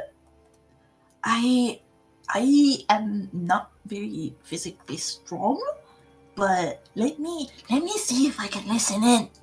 We need to make sure that, if there's any potential conversation, maybe we can spy on them. That is a good idea. Yes, if we make too much noise breaking this door, perhaps we will alert them. Very well. Go ahead. Yes, And- I would like to attempt to listen. Sure, yeah. Okay, so give me a perception check when you try and listen through this door and see if you can hear anything. Huzzah! Ooh, a 20. 20. Nice. 30-20. 30-20. Yeah. So you put your ear to the door with your large ears, with your superior hearing. You put your ear to the door and you start to listen in there. You don't hear anything particular. In fact, it's very quiet indeed, as if perhaps there isn't anyone at home. But there definitely doesn't seem to be any movement or noise in the room beyond this door.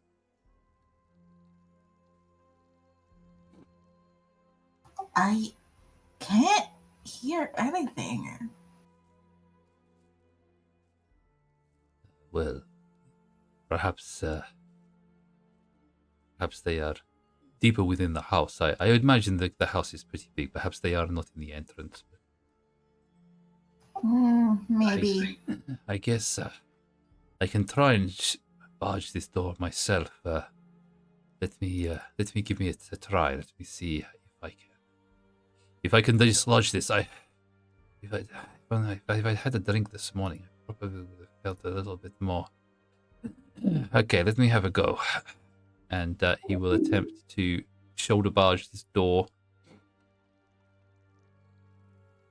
He's not drinking. I'm so proud of him.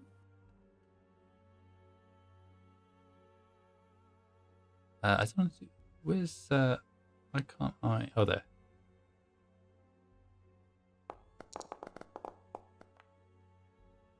He's fine. Oh, Jesus, a 23. Okay, perfect. Well, He's barging right in. he looks at the door, he checks it, he gauges how much effort he thinks he needs to be able to bust this door enough to kind of like break the lock. And he takes a few steps back. He musters his strength and he charges at the door, giving it everything it has, shoulder barging it, and this door just breaks down. It just collapses in on itself as the door just ultimately gives way and fractures as he just barrels through it and ends up prone on the floor after bulging it down in one go. And he just lands. I guess I don't know my own strength, I guess. But entrance, you were right. There is nobody in here. Huh. And the others of you might hear an mighty as the front Yeah, I door was is about to smashed in. ask, how loud was that?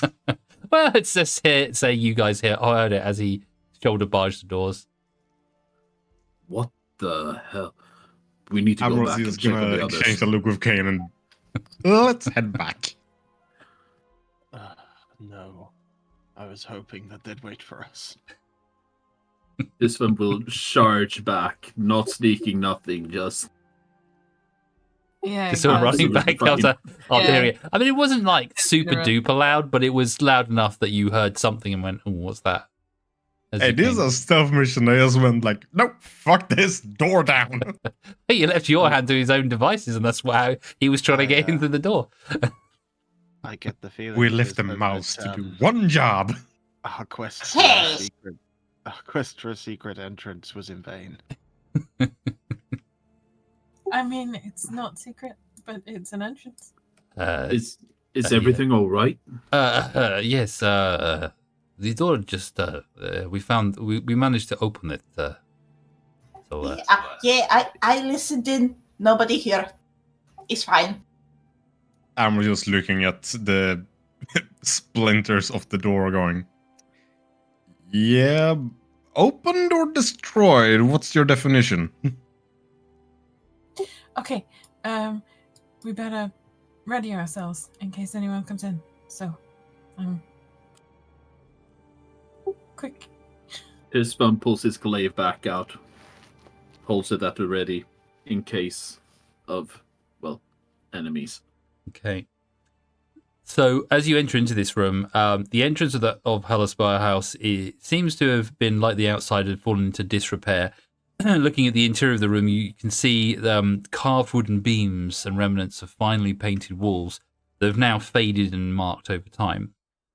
There's a broken desk or table in the center of the room, while there are doors leading to the east and west, and a grand staircase leads up, it appears, to the floor above. But you see no guards. I was wondering why no other guards came rushing out when we took down the other two. Yeah, Are we certain that they're actually stationed here? they could be at the other place, but let's look through anyway and be ready. As far as I know, this was the place that I assumed that they were held up. They needed a place to stay, and my father granted them access to this building. So it is strange. They seemed adamant on being able to use it, and as it was in disrepair, it was not a problem. But for no one to be here is strange. I'm actually worried if they're not here, where would they be? I mean, the tower is one thing, but if they hinted at this would be the place to hang out, why would they be anywhere else if they're, so to say, off duty? Well, there are guards in town, so some of their numbers are doing what they are supposed to do, but there are many more. Yeah, that's what I mean. Like, we saw a few on the way here in the town, but from what I understood, there should be more of them. And sure, I'm not a military expert or anything, but guards take turns, right? So they are fully rested. Looking kind of at this one, who, from as far as Amos knows, is the most militaristically aware of us. From what I've been taught, then yes. Don't have any experience myself, so to speak.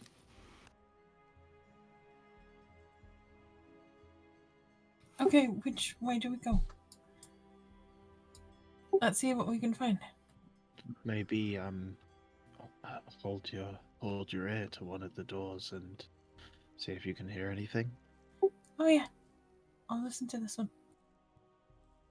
Okay. So you're going to listen at that door. All right. Give me a perception check. It's, 2 for a 6. You it almost landed on 20. You put your ear to the door, and you don't hear anything. You're not sure if it's because you can't hear through the wood. Like, you don't know how thick this door is. But yeah, you don't hear anything beyond. I don't hear anything. Let's check the other door as well. Tisvan will go up and try and listen through this one. Kane was about to say that someone else should be the one to check the other door because it's obvious his hangover is affecting his senses this morning. While Tisvan is checking that, Amros actually wants to check this barrel or wherever that is. Okay. All right. So first of all, we'll do Tisvan. You're listening at that door. Give me a perception check.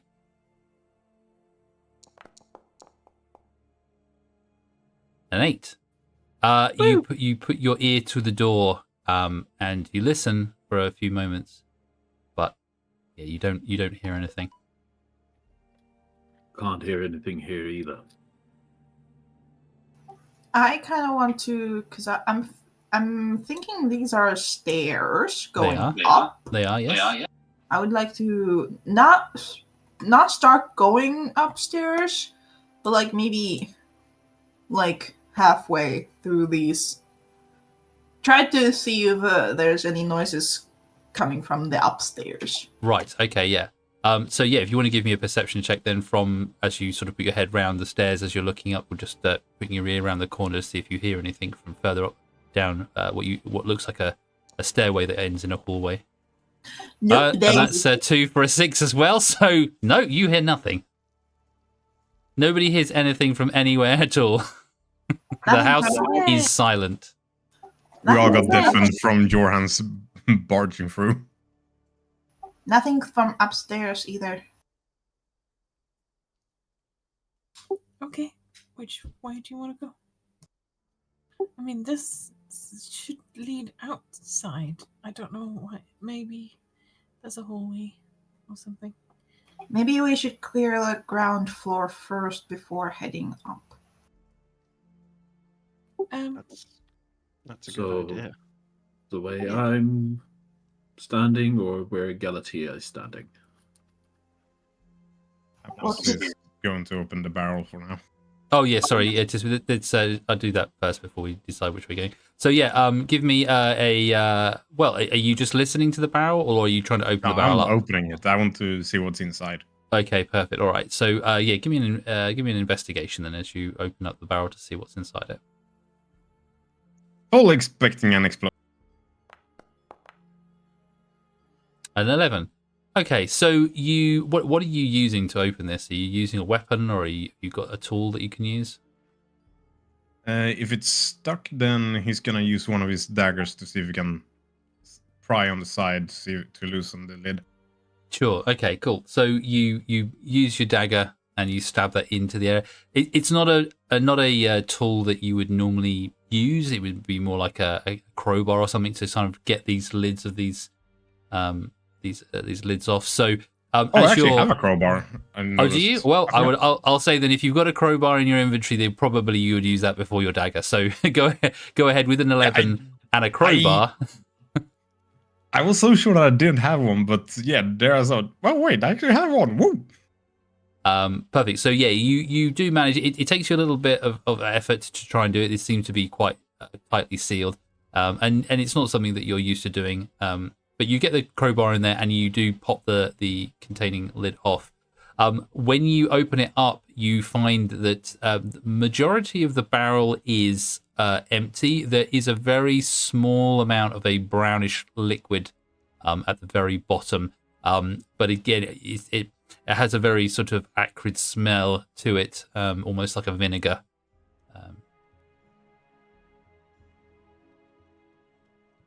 What is this someone's homebrewed vinegar or a failed wine. Saying it out loud so the others would get a reaction.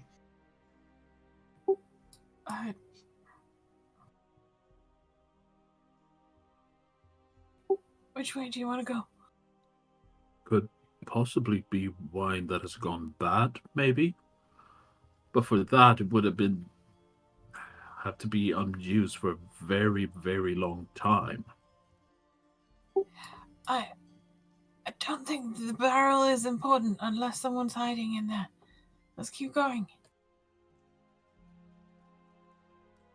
All right. Tisvan will attempt to open the door. He's standing by. Sure. We're Yeah. split into two groups. You pull the handle. It doesn't seem to be locked. You can click on the door if you want to open it.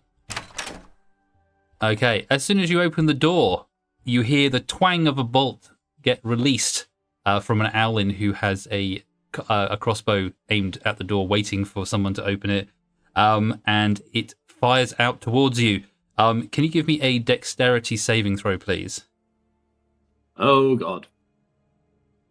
Whoops. It was those bad perception rolls. 11. So as you open that door, the guards, alerted by the noise that they heard, who were waiting to see if anyone came into their room before charging out, were prepared for that door to be opened, listening to your voices in the other room. And as you open that door, he shoots a bolt directly at you, and you take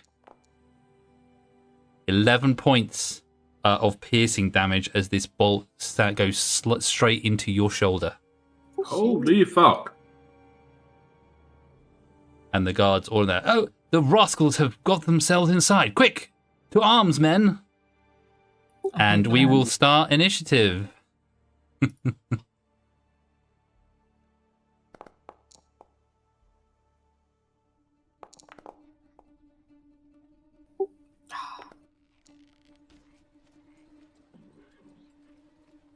Got an 8. That's nice for a wizard.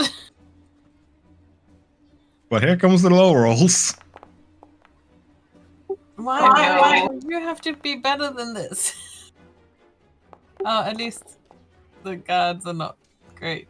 Okay, so everyone is just bad. Everyone's bad. That's okay. We can do that. No, that's bad. If everyone rolls bad on initiative, it means they're gonna roll well on the combat itself. I think. Isn't that normally the rule?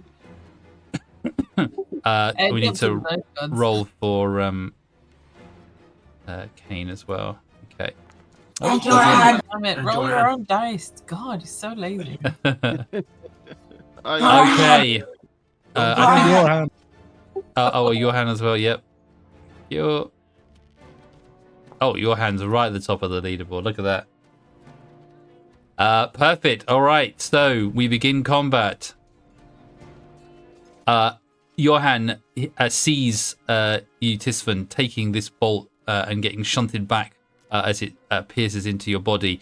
From his current position, there's not much he can do. I guess he can move through your space, but he doesn't know what's in there. So he is going to instead move over to the table so he can. Well, he may move a bit closer. He'll get as close as he can, and he will just take the ready action to attack anyone who comes through that door. He says to you, Tisvan, fall back, and we'll take them we'll bottleneck them as they come through the door. And he will take the ready action to attack anyone who follows you. And we move on to Tisvan. It is your turn. As Johan says that, Tisvan will, as he had his glaive in his hand ready, will slash at, I assume it's this guard that shot him? Yeah, that guard there. He shot with his crossbow, yeah. Then he will slash back with his glaive before stepping back. Okay. Telling the others to step back as well.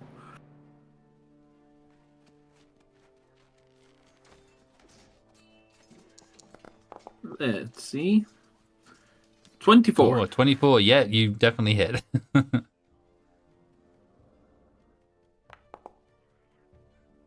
10 damage. 10 damage. Okay.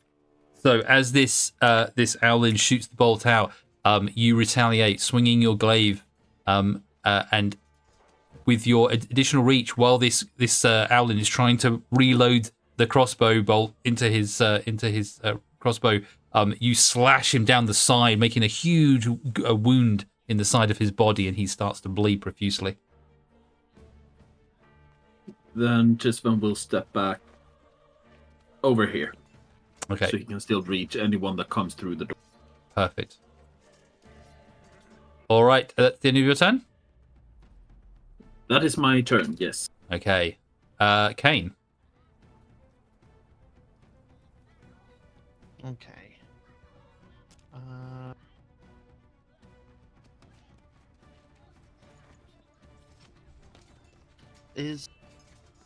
No one is within range of a guard anymore, correct? You don't know. You can't see from where you currently are. Okay, I think I'll move there. And then it's a very crowded entrance. I don't want to get too up in people's grill, and maybe I'll. Oh, I can. Well, yeah, no, I can see a partial amount of guard from there. I'm sorry that I'm in your way, Galatea. I'm just trying to see through the door. Don't be sorry. Okay, so it doesn't look like anyone is within range, so I won't be able to do what I originally had in mind. Could I jump up on the table? Sure, yeah, if you like. Will that need a roll or anything? No, it'll just be like it'll take double your movement to get up there, so it'll be 10 feet rather than 5 feet. That's probably about the end of my movement then. Yeah. The guards that I can see, because I can only see one. Yep. Do I know if they have sustained any damage? I can say that with the wound that he just got from the glaive, yeah, you can probably see that they're not wearing armor; they're just wearing these sort of cloaks, so they're sort of the breast of their body and stuff, their feathered body, you could probably see quite easy. And because they're a sort of a whitish color, any blood that's running down their body would be quite noticeable. So yeah, you can definitely see that he's had damage taken.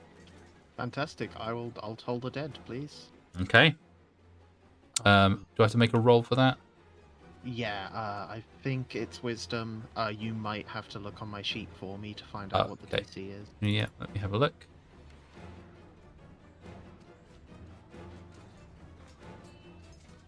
It's all dead. Does it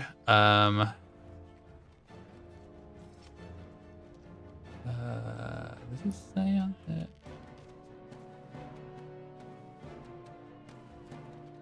DC 12 wisdom save.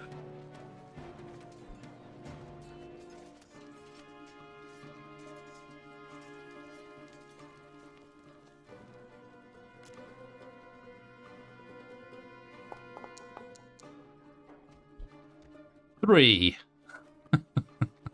No, it does. It fails its wisdom save, and because it's already injured, it will take 1d12 necrotic. Do you want me to roll that?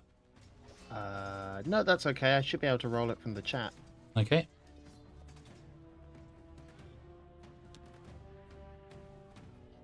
Hopefully that worked. I pressed the button. Nothing came up. No. Nope.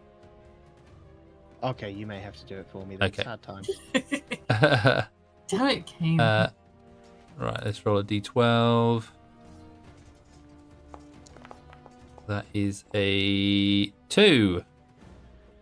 Okay, That's so better than nothing. he takes 2 points. So yeah, in that instance, this owl, you see he's bleeding profusely. He's still trying to load his crossbow again, and as you cast this toll the bell, this ominous ringing goes out, and for a moment you see the wound that the owl has suffered just seems to kind of like creep with this black veins across its body for a moment, and you just see it double over in pain as it is looking very much worse for wear currently.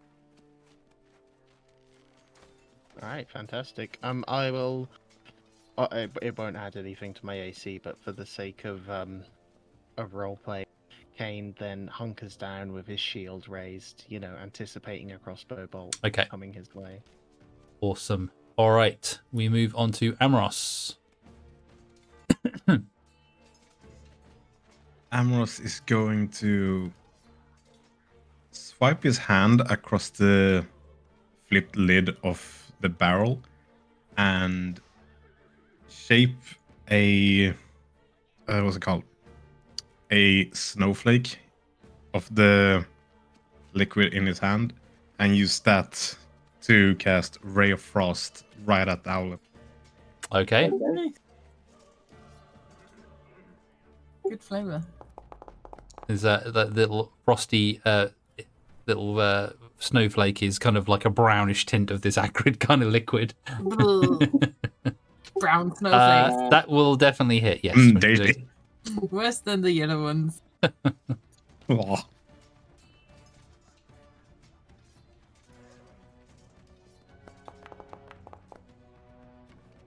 One point of damage. 1 point of damage. Well, you turn this into this this ray of brown frost that you send firing out into the gut of this owlin. But with this damage that it has sustained, with the necrotic black veins growing up its body, all that's needed is one bolt of this acrid frost, ray of frost, to put it out of its misery, and the owl falls down dead backwards onto the bed. Its crossbow bolt I was scattered about across to the ask, floor. can I use my inspiration points to re-roll that? Yeah, well, But you that can, works but perfectly for me. it was hanging on by a thread, and it falls down dead on the bed. And then Amros is gonna move away from being in the very open space in front of the door. It's a bad spot to be, All right, I would assume. we now move on to Galatea. Yeah, she's just gonna cast Mage Armor now that she remembers she can do that. Okay, no worries. That's all I can do. And what does your mage armor look like? Oh, Does it have any particular look to it or anything? It's like a magical sort of force field protective. yeah, it will be. It will. It will be like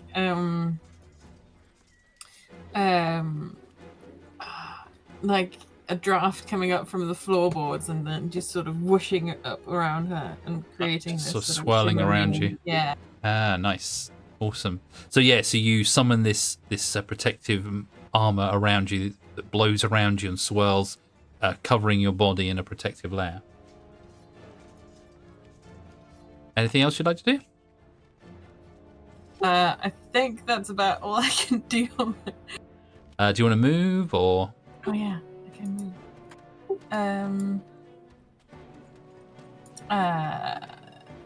I'm just gonna go over here just in case.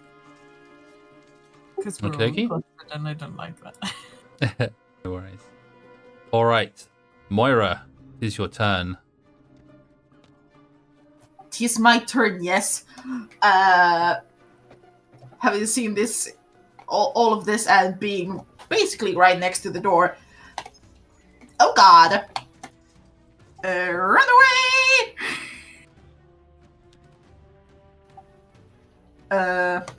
Oh wait, actually.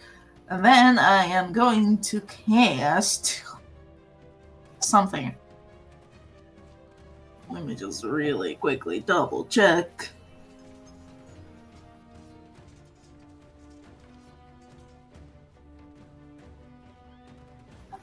How 5, 10, 15. Yeah. I'm gonna cast Bless. I will say, I remember this now, because I forgot with my Shield of Faith.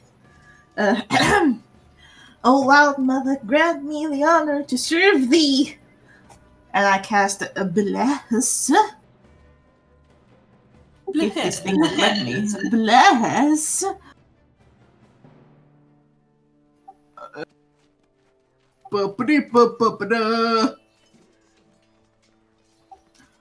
at first level on Tisvin, Johan, and Amaros. Sure, yeah. Okay, I'll just put the little shield icons on you so we remember. All right, so you get it on any on an attack roll or a saving throw before the spell ends. You get an extra D4 to it. Okay, is there anything else you want to do? Holy mouse. Sorry? Anything else you'd like to do? Nope. Nope. Okay. Can you put mage armor on me, or is it already on? I can't distribute. Oh, I it. see. I'll put. I'll do a different icon for your one so that I can do it. Isn't really one that does it. Oh, you just have the full shield one. Yeah, just so you can remember that you've got it on you. So so basically you got your AC becomes 13 plus your dexterity modifier. 15. Yeah. Okay, perfect. All right, so it is now the turn of the guards. All right, let's see. So, having seen one of their guards go down, let's see, what would they do? What's their movement? Let's see. Okay.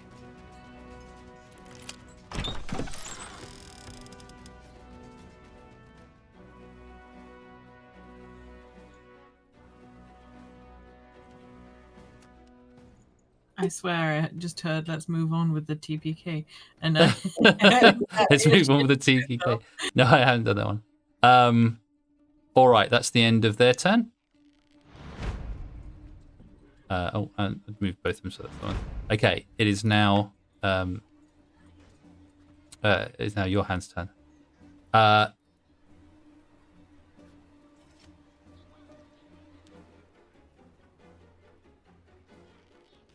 He turns to you, to the rest of you, and says, "I will hold this store here.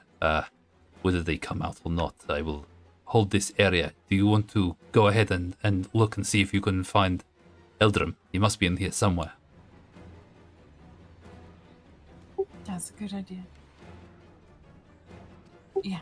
He moves up cautiously up to the barrel here, looking into the room further to see if he can see anything else. I will not move any further, just in case they are waiting beyond the wall here. But if anything comes around this corner, I will hold them.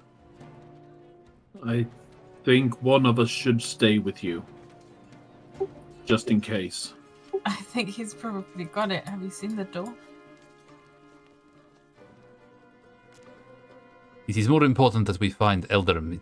If whatever these pissant guards are in here, I can handle them, I'm sure. If you're certain. Up or the other door? Shouldn't we just move through, or other door then? I guess. Let's go. Okay. Are we still in initiative It's order? yes, it's Tisvin's turn. Kane. That is all my movement speed. Nice. Okay. I will go here and open the door. Okay, do it. We learned nothing from last time. Does opening the door take an action? No, you can just open that as a free action.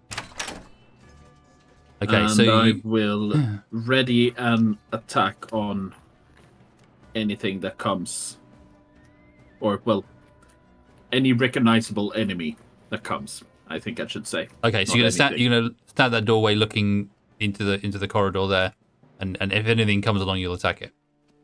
Yeah, because I Okay. can't move anymore. Okay, perfect. All right, so that is the end of your turn. Sorry, Kane. Okay. I suppose I'll not being able to see any enemies right now, and the door kind of being preoccupied. I think I will stand over here next to the door, hopping off the table.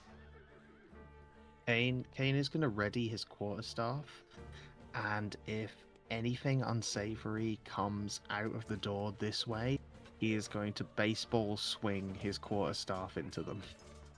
Okay. All right. So you're readying your action to attack with your staff. Mm-hmm. Okay. All right. Oh, actually, I didn't use my bonus, did I? Nope. I will cast Shillelagh. Okay. So you cast Shillelagh on your staff. It glows with a magical iridescence, and then you get ready to basically back up Tisfan if anything comes Perfect. through that door. All right, Amros.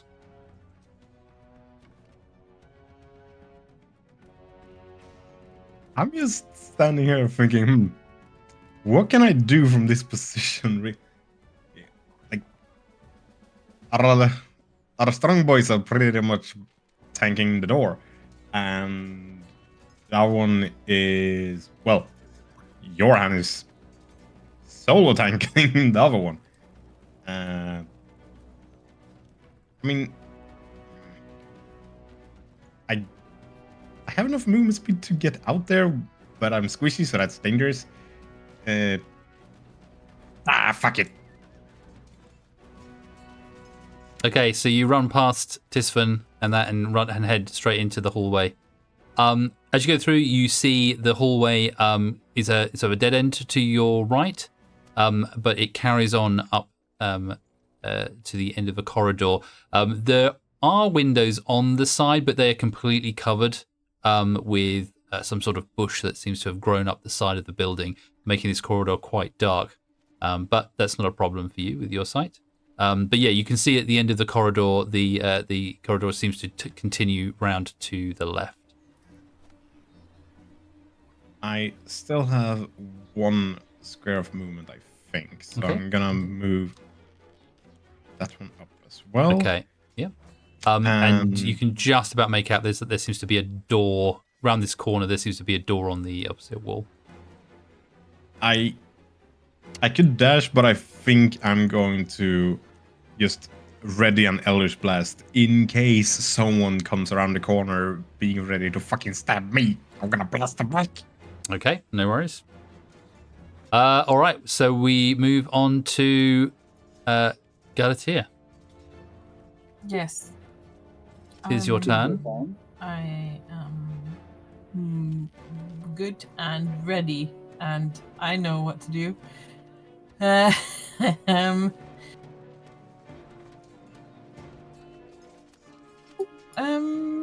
Well, he just went through, so I'm gonna go through. Okay. So, Tisfan and Kane, you both there standing ready to attack anything coming through the door. These two just run past you and start running up the corridor. They both get a look of wide-eyed, like, what the fuck, as they're going through.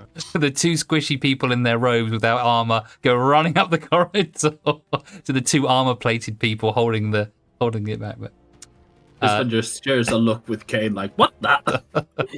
There's a door.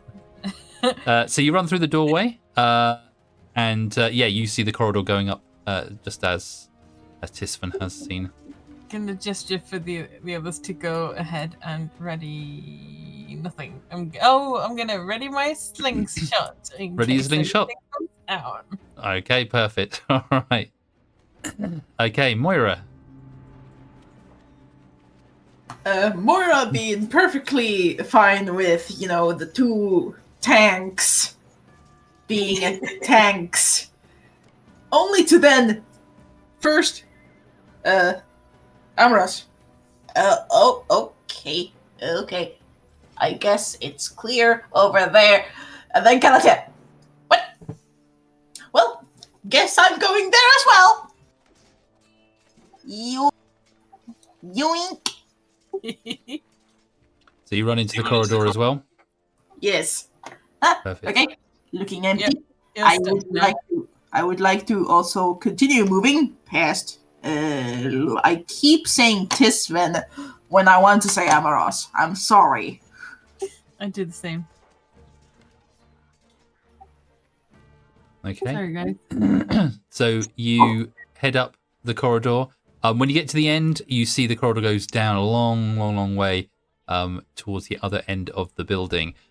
You see that there is a door immediately in front of you on the right-hand side, and it looks like there's two other doors closer together up as they go as you go along that corridor. And at the far end, you see just in the distance what looks like a room that opens up, and perhaps shelves of books in the distance. Okay, I whisper. Okay, three doors over here, and the coast seems to be clear. I know how to speak. I'm fine.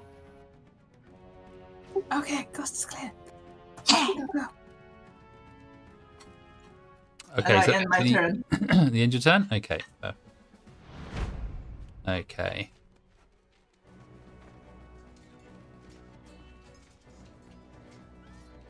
I'll be right back.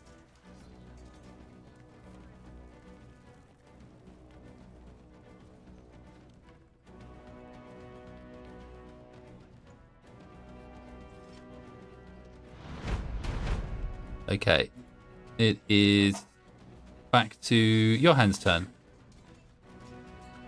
Johan sees you holding the other door. He sees you, that the others, as you are preparing to defend them against anything that comes through, run past you and head off blindly into the corridor. He questions his choice of comrades, and then he takes a step forward to look into the room, to look around the corner to see if he can spot anyone in there. As he looks into the room, he'll step in to look around the corner, making sure that every angle is covered. And he just turns back to you, Tisven, and says, "The place is empty. They have gone out the back door." Shit. They must be calling for reinforcements. We need to do this quickly. And Tisven, it is your turn. Seeing the squishies run through like maniacs, Tisvan will run after them. Tisven, you know you can look around the corner, right? Hey, I may be small, but I'm not squishy. He didn't say that out loud. I never say it was in character. What was this about reinforcements?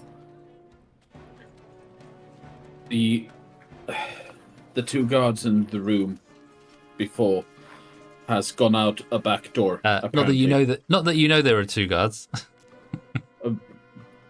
No one has seen any other guards. They just happen to be in that order of the thing. Well, I could actually see one extra when I was there. Oh, did you? Oh, okay. So you at least know there's another one, yeah. There. We didn't say there was one, otherwise we would have gone in. So, retcon what he said. The one guard that was left in the room has gone out a back door. Must have been calling for reinforcements, so we need to do this quickly. I didn't know there was one left. Okay. Go. I guess this door first. And yeah, Tisvan will just open the door. It's worked well this far. Okay, so you open up the door and you see a small, what looks like some sort of storage room.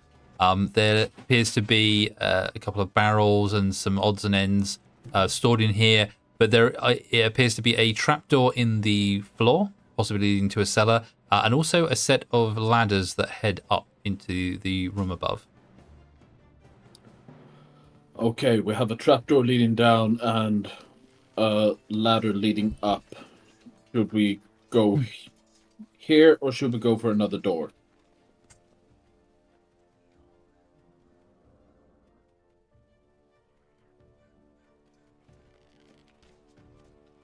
It's up to you.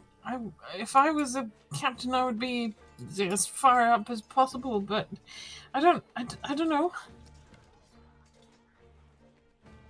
Let's see. How did we count movement through ally spaces? It's just a normal movement. Okay, so I have 10 feet of movement left. Then Tisvan will go in and we'll try to go up the ladder then. Okay, so how much movement have you got? 30 in total. 30, Oh, well- 5, 10, 15, 20, 25, 30. Yeah, you wouldn't be able to get the ladders this time. Hold on. Just X there. I started. Here. So that's 5, 5. 10, 15, 20, 25, 30. So 30 would be here.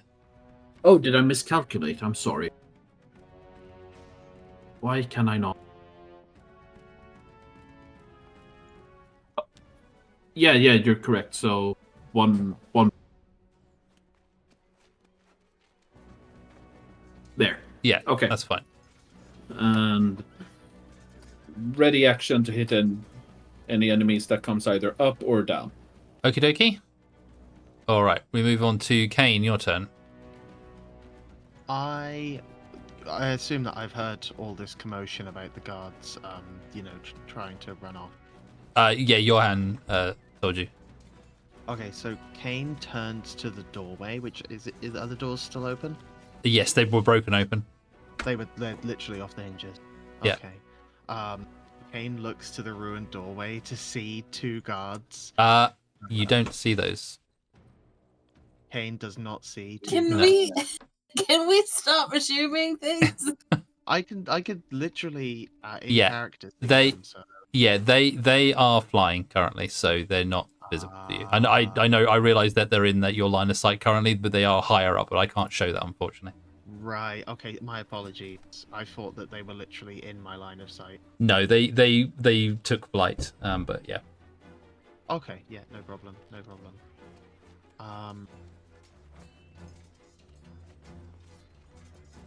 I think my best bet. No, because he'd still run. I think he'd still run out the doors. Honestly, even if I can't see them, he thinks maybe he can head them off. Head who off? The guards. It's obvious that he can't because they're flying, but Kane doesn't know that. But he doesn't know that they're because he doesn't see Yeah, them. But they went out the other way. Why would he go there? Because I'm he saying figures these 2 there's- guards are in the air, so you cannot see them from there. If you want to go out the front door, you can. I'm just saying you don't know that the guards are there. So Yeah, I still Kane wants to go out the front door, okay, whether he can see the guards or not.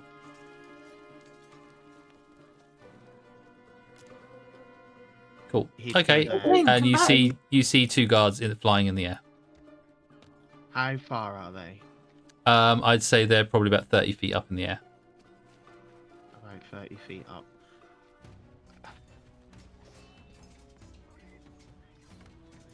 They're not injured. I think the only cantrip that he has would be Toll the Dead, which probably wouldn't do enough to take these guards down based on the amount of damage they've taken, the ones that we have defeated. Seeing no other choice, I suppose Kane will try to use command on one of them, because I think I can only use it on one of them. Unless higher spell slots mean you can target more than one creature. You can. I think you can affect more. Yeah.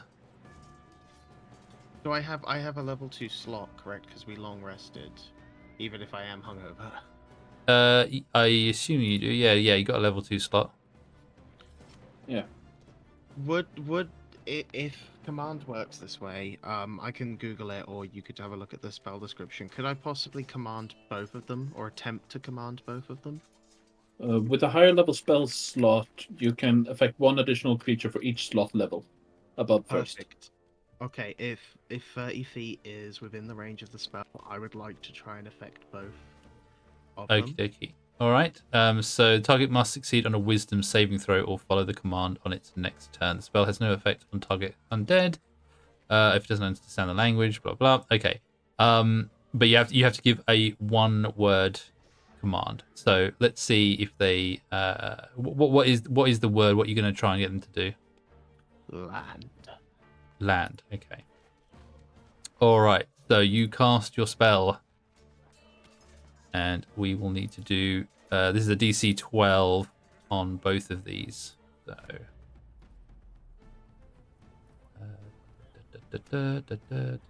wisdom. Okay. That is a 16 for the first one.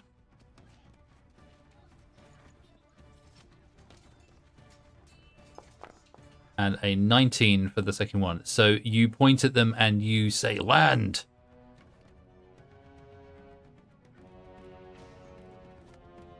Anything else you want to do? I suppose he grunts in frustration at the fact that he just didn't have the powers that be with him this day, as he sees them, continue flying. He'll... They do look down at you. Yeah. But he sees clearly they have no intention of following his orders, whether given magically or not. He'll curse and probably move back into the house, as that was kind of his last resort of getting them to stay. Sure. I moved 1, 2, 3, 4, 5. So I have just enough to get back in the house. Okay. I think that's it. All right, no worries. Okay, so we move on to Amros.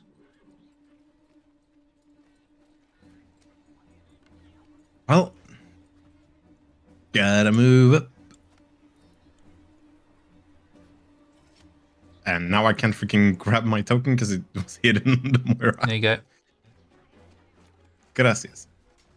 And seeing as Tusvan is heading inside there, I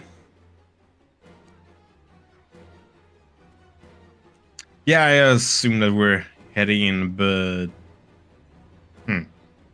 up or down, up or down. For this one, I'm gonna let this one take the lead. I'll go into the side and hold my turn. Okay, so you're just going to go into the room then? Yes. Okay. Okay. All right. Galatea, your turn. Okay. Kane, what are you doing? Get back. Come on, come with us. Johan, you too. If more are coming, then we should stick together. And then Galatea will go through the hallway. Try to kind of go around the corner. You guys can move with up, down, left, and right arrow keys as well. Oh, cool. Thank You don't need to drag. Nice. Nice. All right, so you move around the corner. Anything else you're going to do? Move to there. Hold my slingshot. In ready. That's as much as I can do. Anyway. Okay. All right, no worries. Moira. Ivy. Hold on.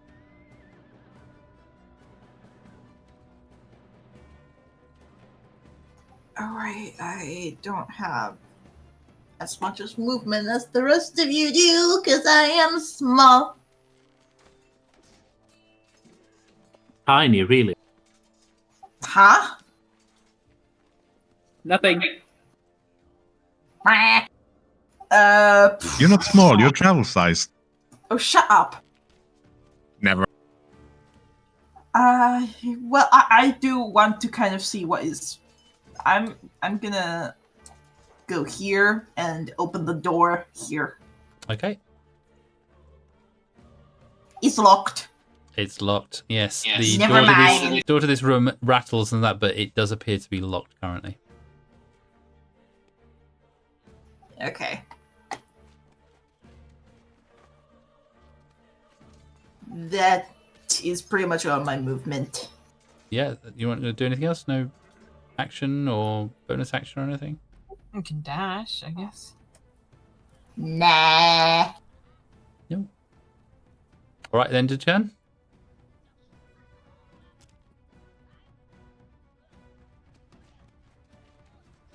Yes. Yeah. Okay. Cool. All right.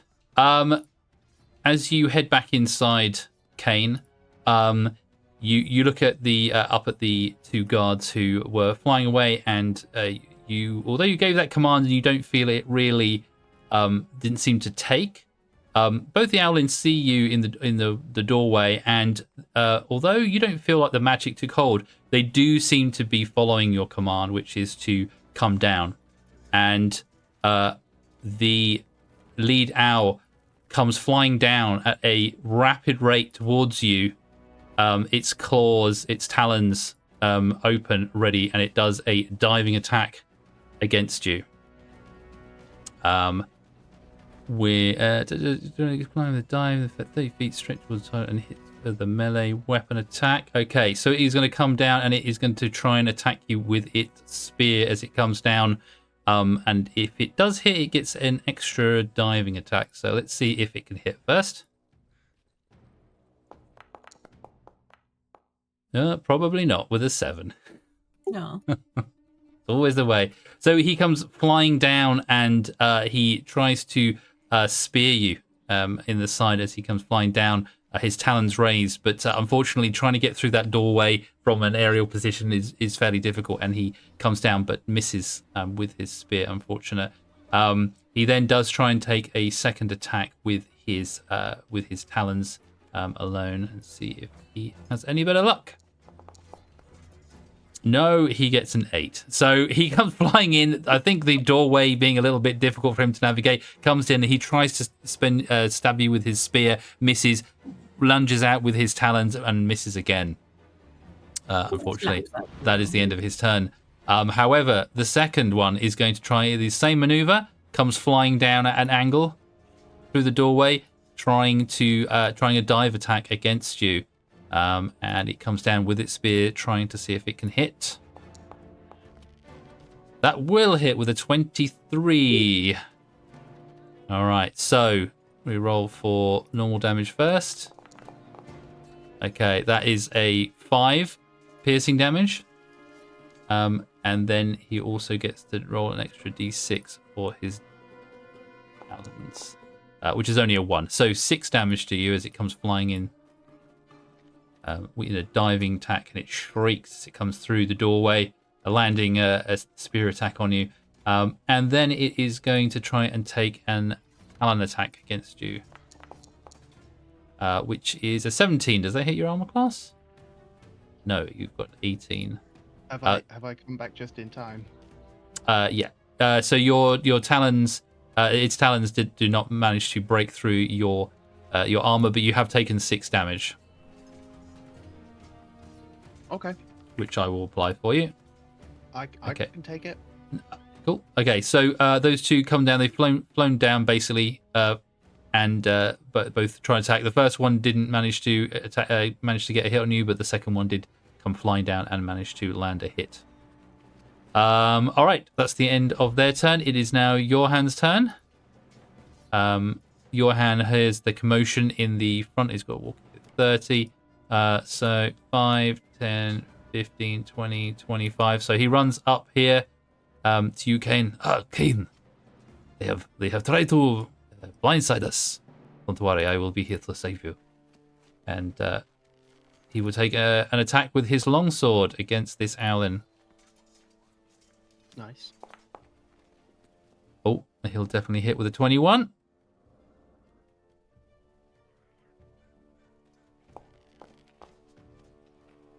That's an 8.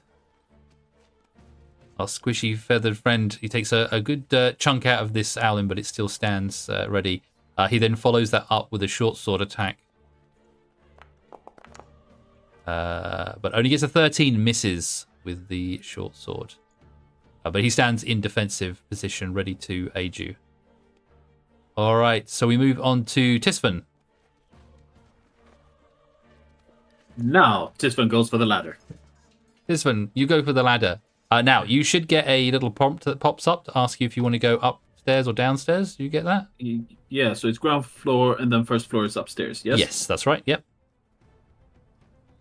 And as you climb up the ladder, you find yourself in a small room that is lit with a single candle light. There's a door that is closed in this room. This is quite empty. It seems to be some sort of another sort of storage room. On the wall, you see several well-used kind of weapons, so like a weapons rack.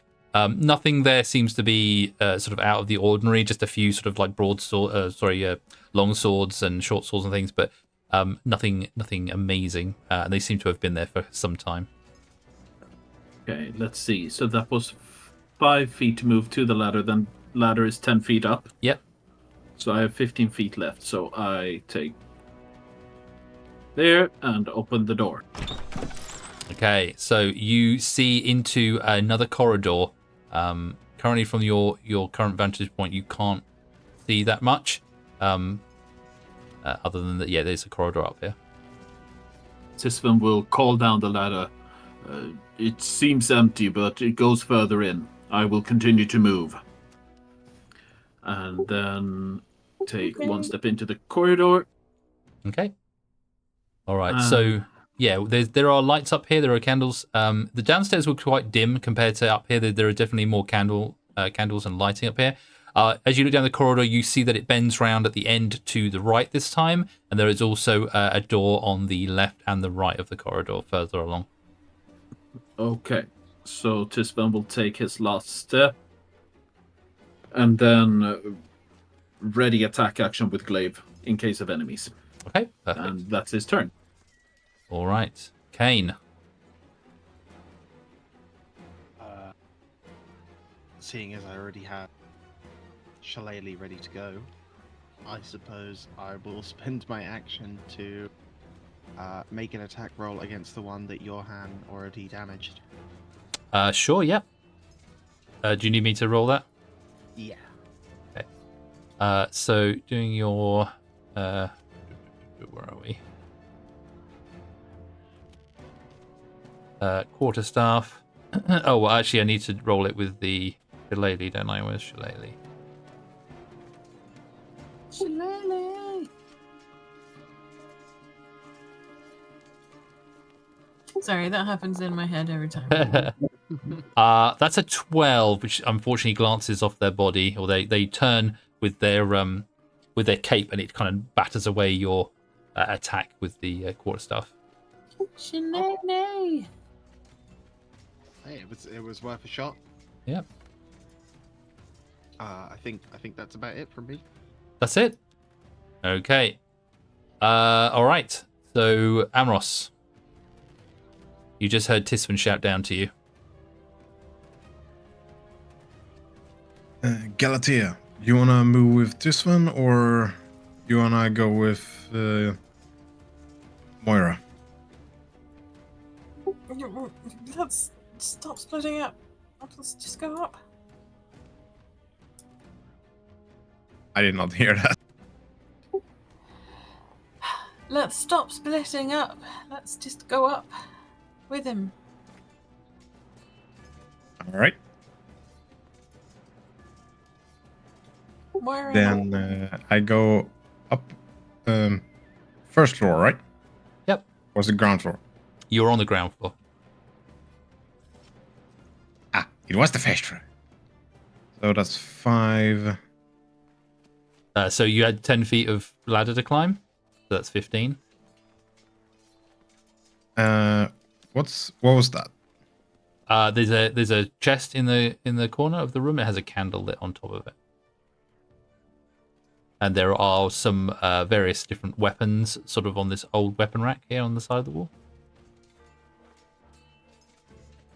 You know what?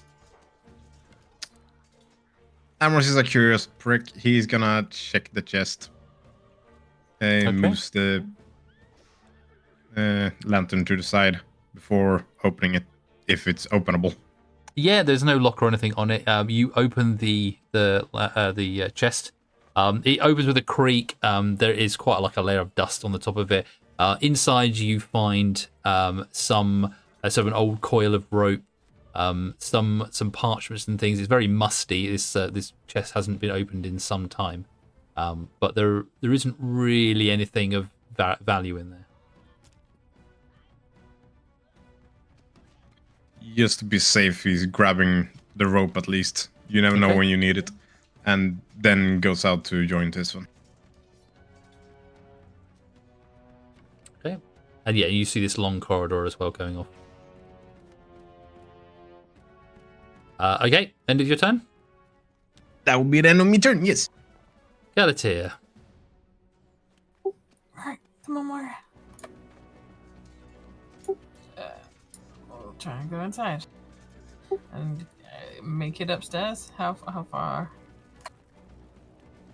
I've done 10 feet so far. Yep. So I have 20 left. Can I get up? Okay. Yeah, you can get up to the surface. Yep. Cool. You can move another square forward. Okay. Okay. That's it. Yeah. That's it. I'll keep holding my little what's it called? Slingshot. All right. Okay. So you're gonna ready your action to do that. Okay. Yeah. No worries. And Moira. I was gonna come up with you guys anyway. I just wanted to see what was behind this door. Jeez.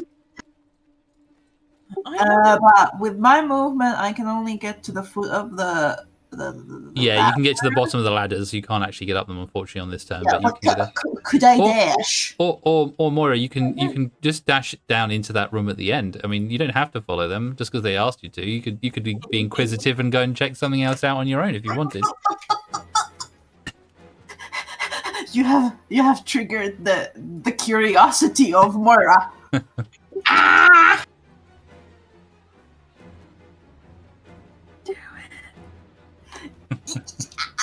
You know what? I'll be with you in a bit. Okay. Try this door. You try that door? Yep, go for it. I assume it's locked because it's locked. open. Yeah, it's locked. Gosh dang it! I can but you to carry on further? Yeah. Very amused. Oh. Okay. Maybe. So, as you come into this area here, you find yourself in a somewhat, it looks like, circular chamber. There seems to be numerous shelves full of dusty books in the center. Dusty books. In the center, you can just see that there seems to be a kind of a coil or a length of rope that strangely goes up through a hole in the ceiling. And it appears to be perhaps the only way out of this sort of rounded area. There doesn't seem to be another door out this way. Yeah. So you find what looks like some sort of like library of sorts. Oh!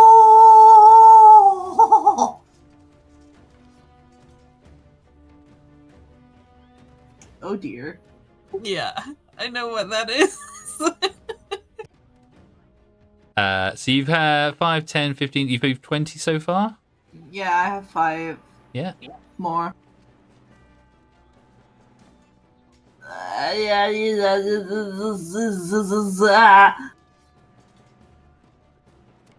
Oh, I want to explore this entire area, but the guys are up weird. You've only got 5 feet of movement. You know, you won't really get anywhere going back the same way, will you? You might as well carry on. Oh, you are evil. You are so evil. I love it. You can go even further if you dash. The doom I of need- this mouse. Oh my god. I want to go through these. I want to go through kind of quickly. Just go through this bookshelf. Oh, you want to have a look through the bookshelf? Yeah, no worries at all. Okay, perfect. Give me an investigation whilst you search through. Shh, Amaros, don't give him ideas. Oh no, 4. it's just 4. Okay, so you go through these sort of the books on this shelf. There doesn't seem to be anything of any particular interest, at least on this shelf. You don't see, nothing stands out towards you. Okay. But there are many other shelves in here that look like they have some very interesting volumes. My god. But unfortunately, that is the end of your turn, I believe. Yeah. Okay. This is fine. We go back to the Owlin. The Owlin just on the porch currently. In front of you, Kane decides that he's going to try another attack against you. This time, unfortunately, he can't do his dive attack, having been landed, but he is still going to try and poke you with his spear. It's your shillelagh against his spear. Let's see who will win. That is another shitty roll. That's an 11 to hit you, but unfortunately your armor class is way higher than that. So he strikes out in frustration. In frustration, he lashes out with one of his talons, seeing if he could just at least get... Oh, it's a natural 20 with a talon. Oh, yeah. Finally, he manages to roll higher than a 7. Perfect. So I guess I will do a damage attack against you. A critical hit, sir. Which is 6 there, but in fact it should have been the roll. Oh, wow, it's a 3 and a 2. Anyway, it doesn't make any difference. Okay, so 6. He slashes you with the 6 across the only part of your body that is not exposed, that is exposed, which is your beautiful face. And I'm gonna say I love a good bit of flavor when it comes to these fights. He gets Kane right across his left eye. Slashes you with his talon. These 4 big slashes in like perpendicular lines down Kane's face. And it's impressive because he went with the spear, he missed, and then uses his weight on the pole to basically launch his feet up into the air to rake you with his talon. He's almost doing a bit of monk shit there. Yeah, Kane stumbles back in both confusion and pain at that little stub. That's it.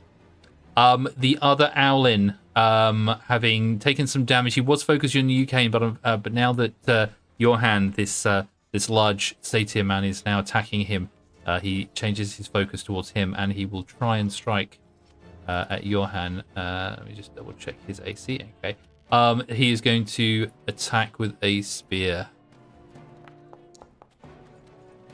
And it's an 8, which is no good to him. So he tries again, a similar move as his friend with a talon attack.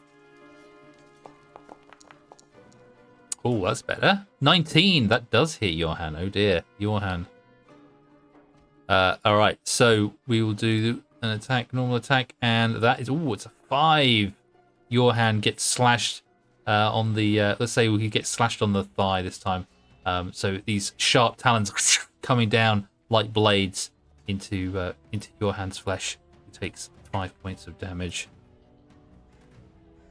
He winces in pain as his leg is slashed. I'd had a drink this morning. This would not even bother me.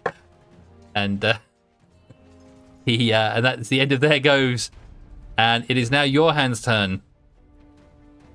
Johan isn't pleased taking a wound. He's used to taking wounds. His body has got scars on it from fights that he used to do, but he hasn't practiced his fighting techniques for a little while.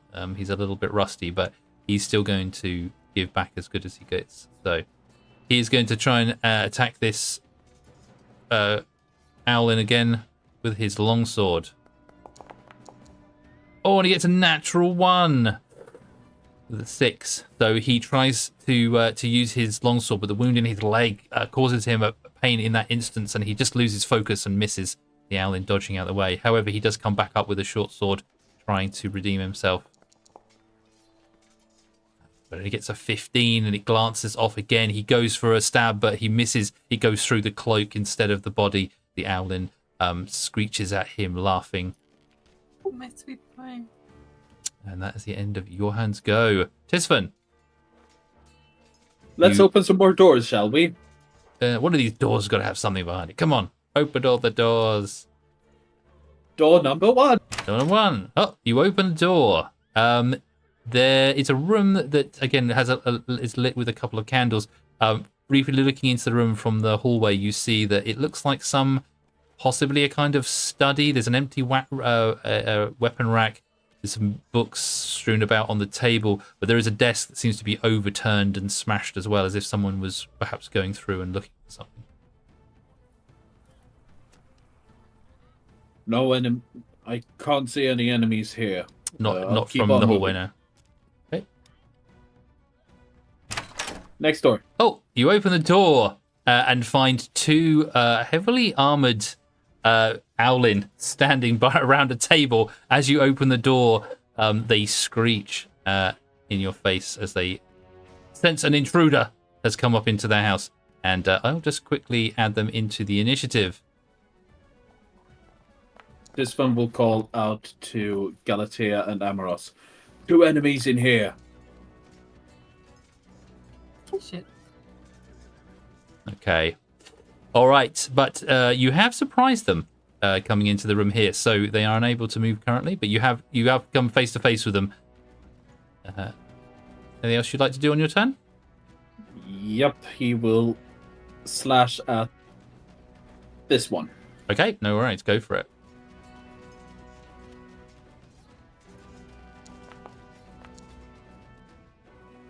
16? Yeah, that is his armor class. You do hit.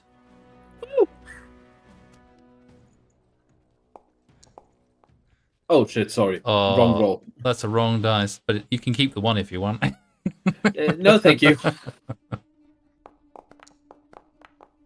Or 2's okay. You can have that as well. Oh, a 9. Oh, so a total What of did you- Oh, it counted for... I don't know what happened there, but... What So was- that should only be a 5, I think, because it rolled 2 d10s for some reason. Oh, okay. So is it just normal? Just a normal D10? Is it than normally? Yeah, so let's go for the first dice, which was a 2 and then plus 3, so 5 damage. 5 damage. Okay, nice. All right, you're right. So you, as you open the door, you see these and they get up from the table, but before the first one can act, you bring in your glaive and slice it on the side of its body. Let's see, can I do anything else? No, I think I'll hold there. Okay. I know it's getting late for you guys, so we'll go to the end of this round, and then I think we will have to hold it for the evening. Unless you want to continue. Unless. It's up to Fuck you. it, I'll stay up. I'll drink more coffee tomorrow. Moira? I'll try to stay up as long as everyone else are willing to.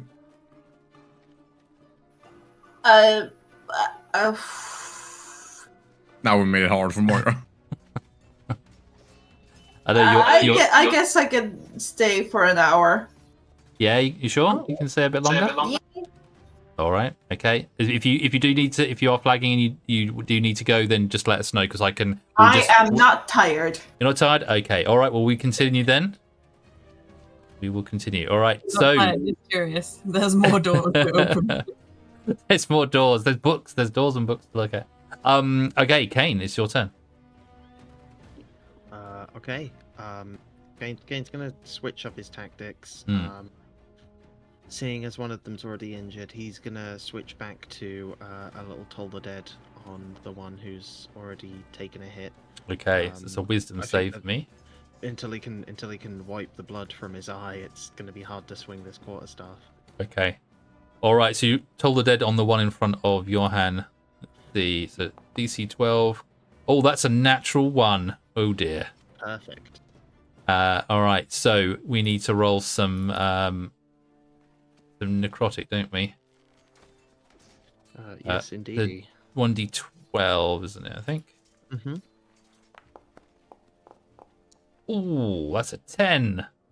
Okay, so this this guard is suddenly racked with necrotic energy from your hand as it doubles over in pain, taking 10 points of damage. Its body blackening in areas as well, the veins going up its body to its face. It's still hanging on, but it does look much more blooded than it was. All right, fantastic. Not much I can do with my bonus, and I don't much feel like taking an attack of opportunity, so I'm gonna Run away, I'm gonna that's it. stay where I am. Okay, no worries. All right.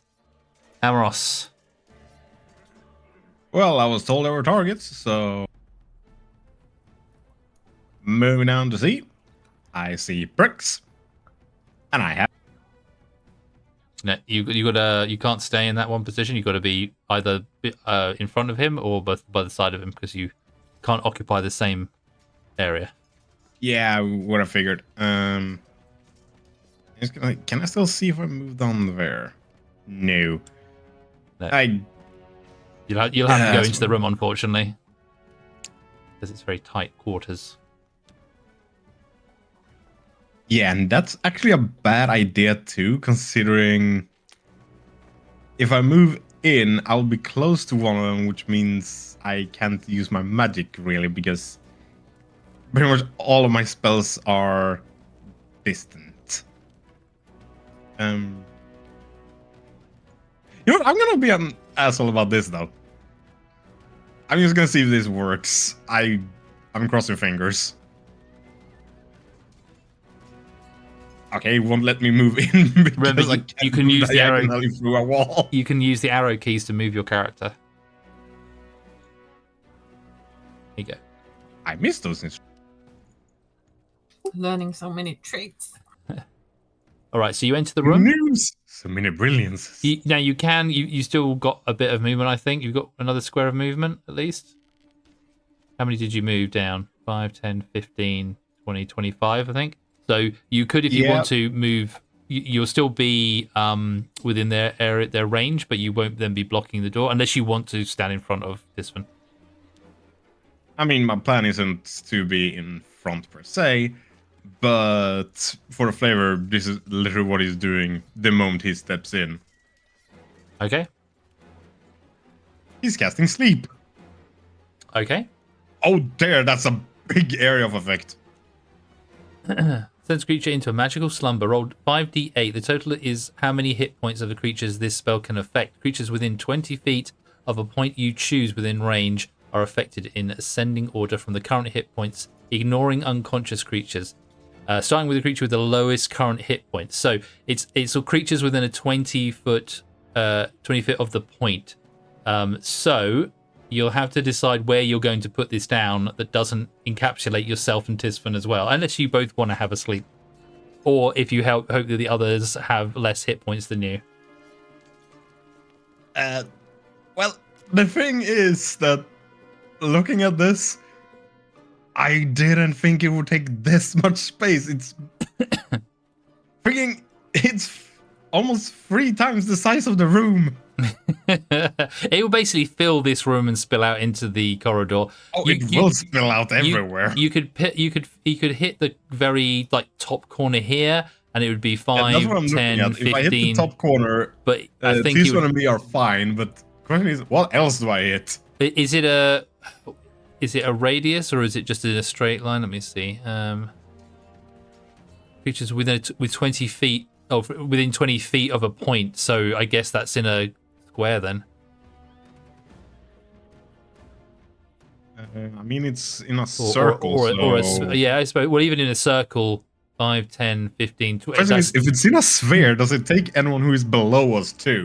I'm going to say it doesn't go through walls, so it's going to take up anyone who's in that room, including yourself. So you could see if it, because it's the lowest. It affects the lowest hit points first. So if you think you've got more hit points than these things, then there's a chance that it won't affect you because it will affect them first. However, if they've got more hit points than you, it'll affect you first. So it's up to you. But you can't. I don't think there's any way you can cast it in this room without getting yourself because you're in the room with them.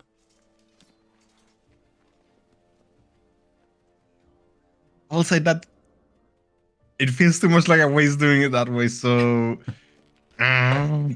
You could always step back out again, take an attack of opportunity, and then cast it from outside.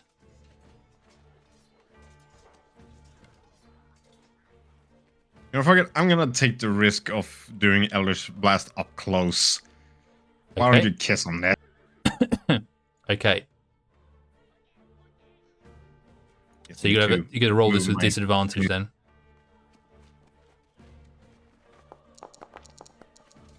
Oh, it's a 1 and a 3. That's not good. Forget I want to go for a horror.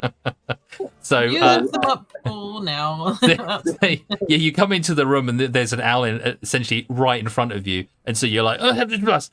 But unfortunately, yeah, you sort of send it off, but you're in a cramped, confined room, and it misses, or he dodges it as you come in, having been prepared to move, seeing as Tisfin had already sliced into this guy.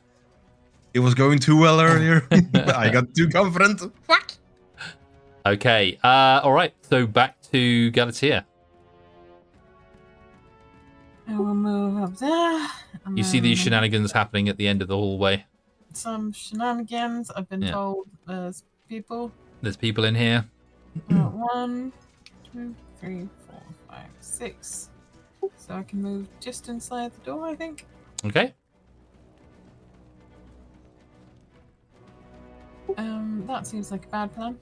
I can't stop here though. Yeah. Where do you want to go? You can go here. You can go here. You can go here. Well, can I see anything from there? From there, No.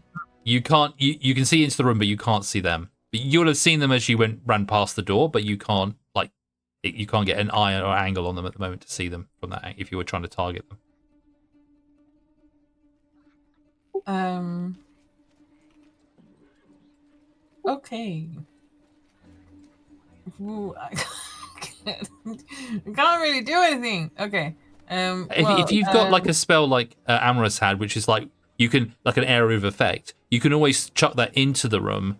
Because you can cast it on a point and it spreads out, doesn't it? So if you've got something that can explode or something that can affect an area, that even if you can't see, it will still affect whoever it does touch.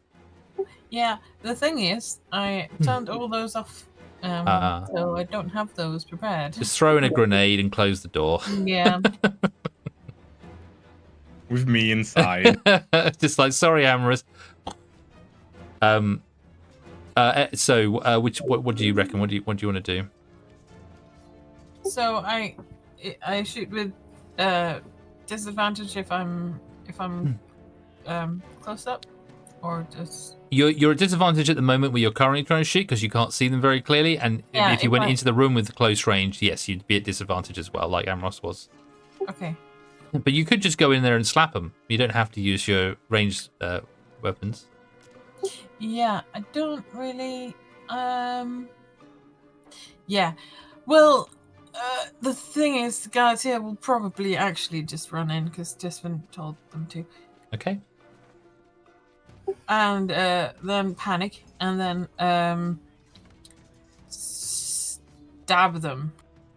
Okay, go for it.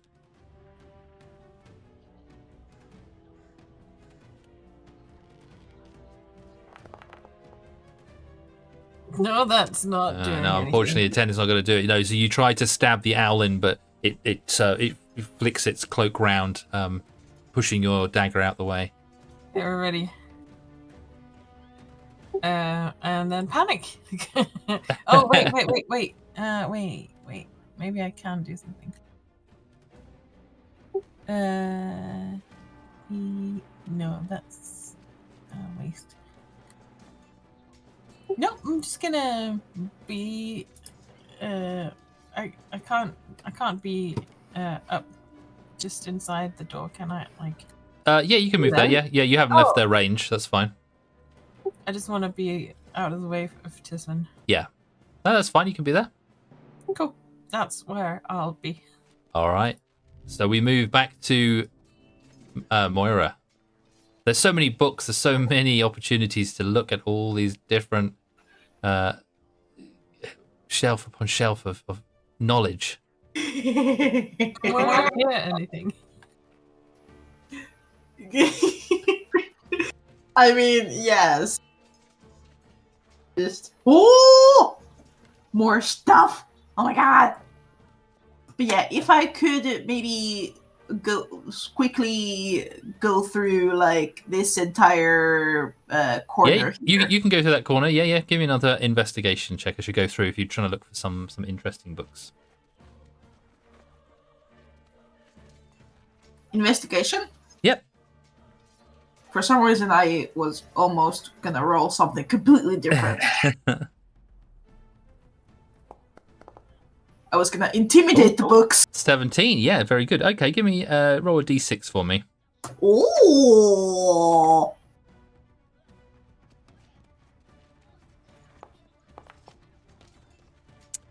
Five. Oh, okay, cool. You pull out a book, the title of which is The Creepy Crawly Cremation Story.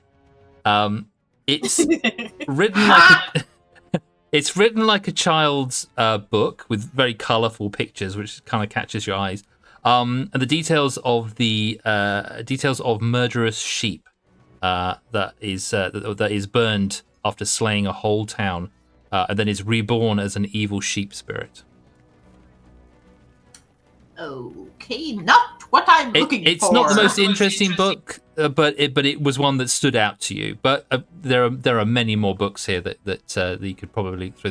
There's got to be something of value in here. No one has a library just of children's books. Exactly. But you've got more movement if you want to. I'll say it only takes a bonus action to do that. So if you want to use your action to search another one, then that's fine. Ooh. Yeah, you just step past the rope going up into the ceiling. There's a hole in the ceiling where the rope goes up to in the floor above. But you go past that, and then give me another investigation as you look through these books.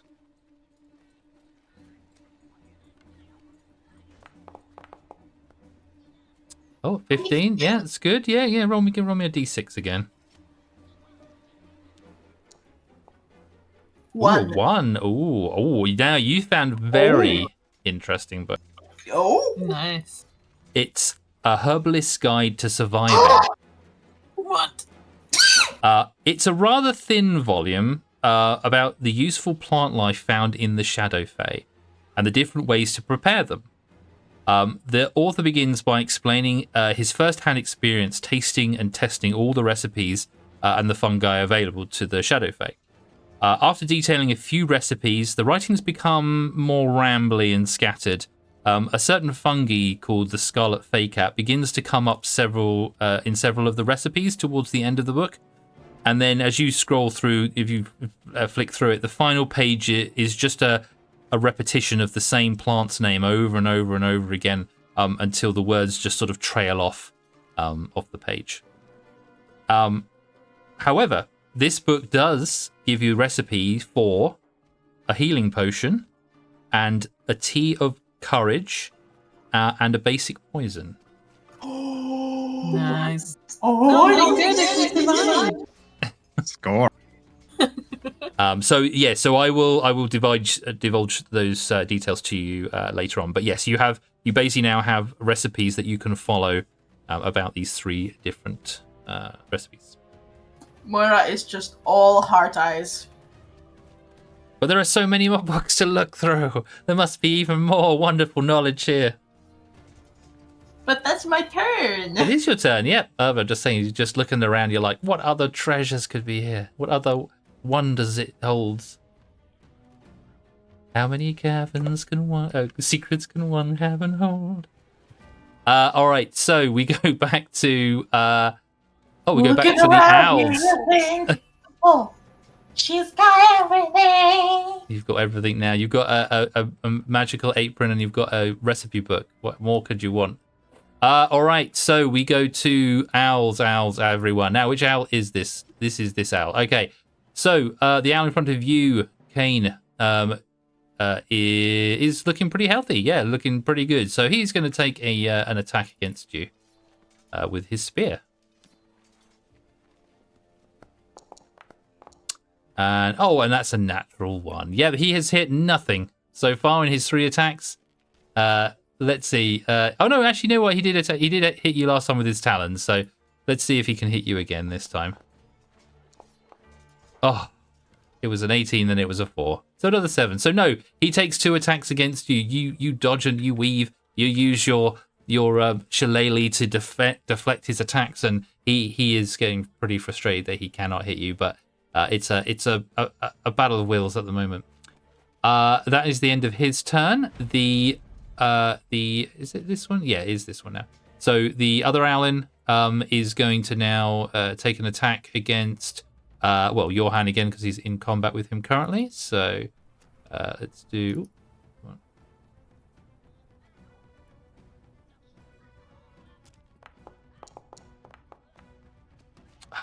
10. So no, that doesn't hit. So he's now going to use his talons.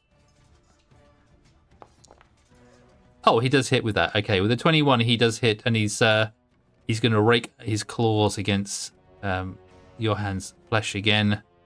Let's roll 4 damage. Oh, it's only a 3 this time, so he does manage to get Johan once more, trying to scratch at his other leg as well to try and stop him from moving around so much. But Johan takes it in his stride. He's a seasoned fighter, even though he may be a bit rusty at the moment, and it does not bother him too much. Okay, next we have another Owlin. Where is this Owlin? I think someone on top, isn't it? Yeah, it's this one here. Okay, the one from the other side of the table sees you, Galatea, entering. He runs across and he will try and impale you with his spear.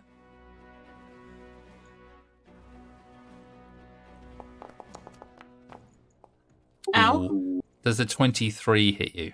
I think it might. It does, oh dear. Okay, all right, so he is going to try and stab you with his... Oh, but he only rolls a 1, which is a 4. So 4 points of damage as he tries to stab you with the spear. And then he will also try and take an attack with his talons. But that is only an 8. So he fails. Yes. Okay. All right. So we now go to Johan. It's Johan's turn. Okay, where are we? Johan is getting fed up with this owl. He wants to take him out. It is already blooded. He must be able to take it out this turn. He swings his longsword and he gets a 20 to hit. Let's see how much damage he can do. He does. Oh, he only gets a 1, but it's still a 4. So how much damage does he take? Well, Skullwood Guard is still hanging on. Unfortunately, he's still managing to continue, even though he is bleeding profusely. So Johan decides to try and finish him off with a short sword to the gut.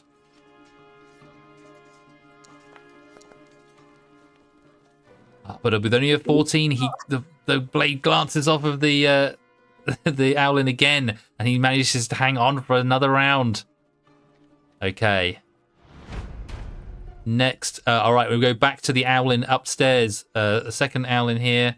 Now he has a choice. He can either go for the Shadow Kai that stabbed him with the glaive, or he can go for the Tiefling that ran into the room. The Tiefling looks a lot more squishy and probably manageable, so he's going to go for the Tiefling this time. So Amoros, he's going to try and attack you with a spear. But he only gets a 2. I'm going to stop rolling these dice on this game because they are rubbish. I've got far better dice in real dice in my hand. It doesn't like me, this game. The DM is definitely a disadvantage. Okay, so he misses with that, but he then decides to attack you with his talons as well. Let's see if he does any better. Oh, he does. 22. And then you get a 19. So I think the dice might still Yeah, but be... it's the main weapon I want him to hit with, not with his little slappy hands. Well, All right, well, he does hit with that, so let's see how much damage he does with his claw. Ugh, minimal damage. So 2 points. 2 points of slashing damage as he rakes his talons on your gentle flesh, Amaros. As he do, Hmm. from the wound he cast, the wound ignites in blue flame and outbursts a snake of this blue flame, because I'm casting Hellish Rebuke. Oh, Hellish Rebuke. Okay. Do we need to make a roll for that, or is that something you've got to do? Dexterity saving throw, DC 13. Dexterity. Okay, DC 13. All right, let's see.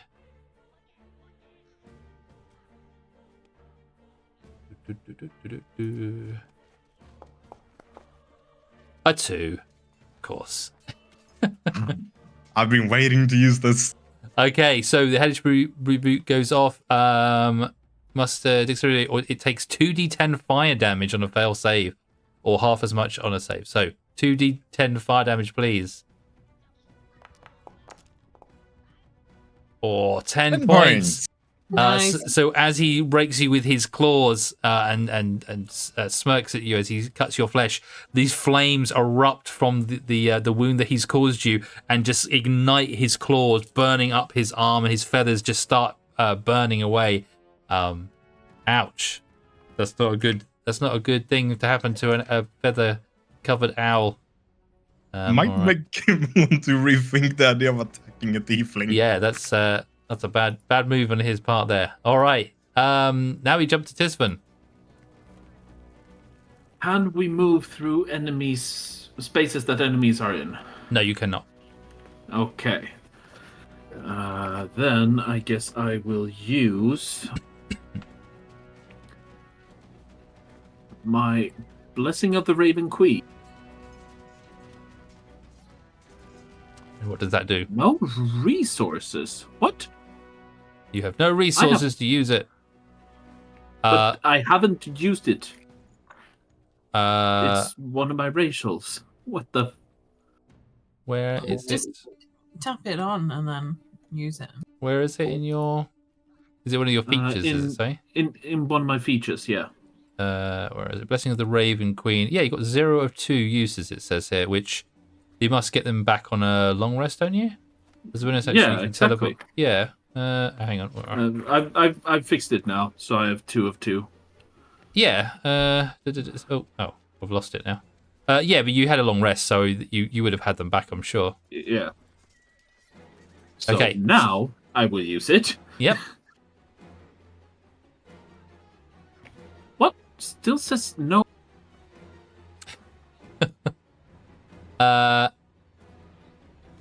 Decrease resource. Oh, let me click it here. Let's No just resource value amount available. Spend one. I don't know what that is about. Okay. For the moment, we'll just say you're using it, so we'll worry about the uses anyway later. So there, as a bonus action, you can teleport up to 30 feet to an unoccupied space you can see. Go for it. And I get resistance to all damage until my next turn, Okay. as of level 3. So I teleport there. Behind him. Okay, so you get flanking. Yep. And I think this one I attacked before. Yeah, it is. Yeah. Yeah. So I'll attack him again. Okay, go for it.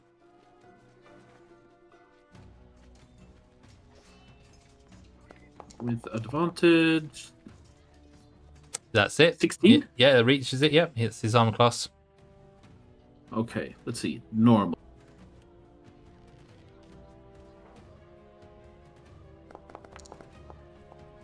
Oh, Why does it roll 2? I don't understand. I don't Well, know. the first one was a 1. So that's 4. So, yeah, 4 damage. 4 damage. Okay. All right, he takes that, but he is looking, worse for wear, this guard now.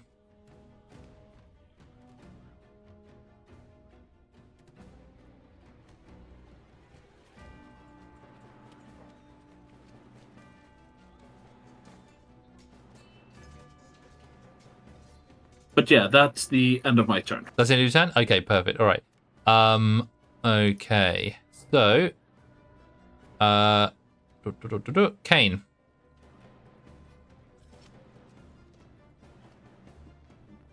What?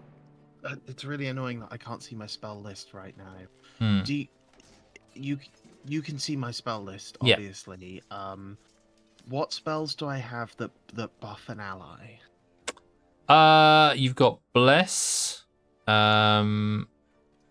Gives people a +4. Actually, yeah, who did have Bless on them? Because some people did have Bless. I don't think we've been using it, have we? But I do. Your hand Yeah. and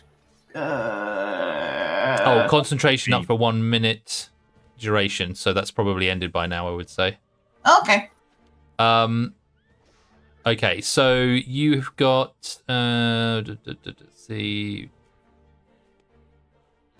healing word, protection from good and evil, sanctuary, shield of faith, aid, calm emotions. Oh, remind me of what aid does. Sorry. So your spell bolsters your allies with toughness and resolve. Choose up to 3 creatures within range. Each target's hit points maximum and current hit points increase by 5 for the duration. That would be perfect if there was more than just one ally in this room. I don't want to waste it. Shield of Faith, that's one target, isn't it? Yes, let me have a look. Concentration up to 10 minutes. Yeah, shimmering field around a creature of your choice within range, adding a +2 to their AC. Okay, then I would like to cast Shield of Faith on Johan. Okay. And then, because I have cast a spell with a spell slot of 1st level or higher, and I'm targeting an ally, that ally can use their reaction immediately after the spell to make 1 weapon attack against a creature of your choice that you can see. It's Okay. it's my voice of authority feature from being a cleric of order. Oh, okay. So basically, he can use his reaction now to attack. Yes. Perfect. All right. Then he does so. He will attack with his longsword and try and finish off this owlin. But he misses. No, He takes a you're swipe, not. but the owl manages to dodge out the way. As the sword comes round, he just whiffs it, unfortunately. Man, I've tried hitting the owlin. I have used myself to make Johan hit the owlin. It's just not. Someone get up here. No, Someone who can fight from upstairs. no hitting the island for you. There's 2 owlin on the front door. I don't know what happened. They just fell over when you got there. These ones, everyone's ducking and diving and weaving. You're all standing in this doorway. Who knows? It's craziness going on. Okay, is that the end of your turn? Yeah. Okay, we move on to Amros.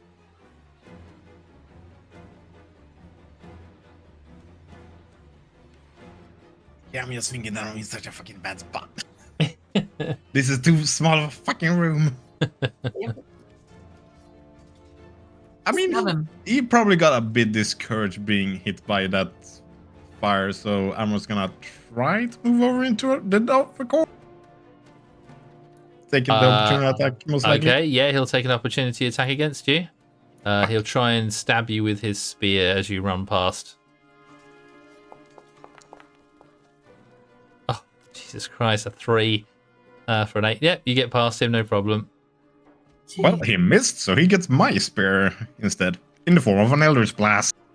Okay, all right, Eldritch Blast against him then. Crack range. Ranged spell attack. 15? Oh, no, I'm afraid it doesn't hit. Yes, you send that bolt over to him, but he manages to leap out of the way in time and it blasts into the door frame. Too bad.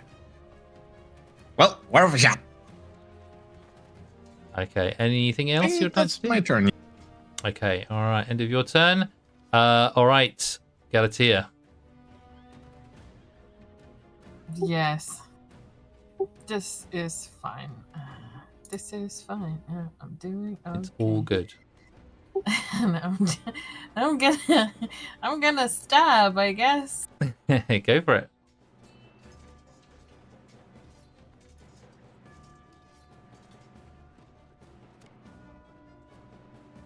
Oh, actually, can I just try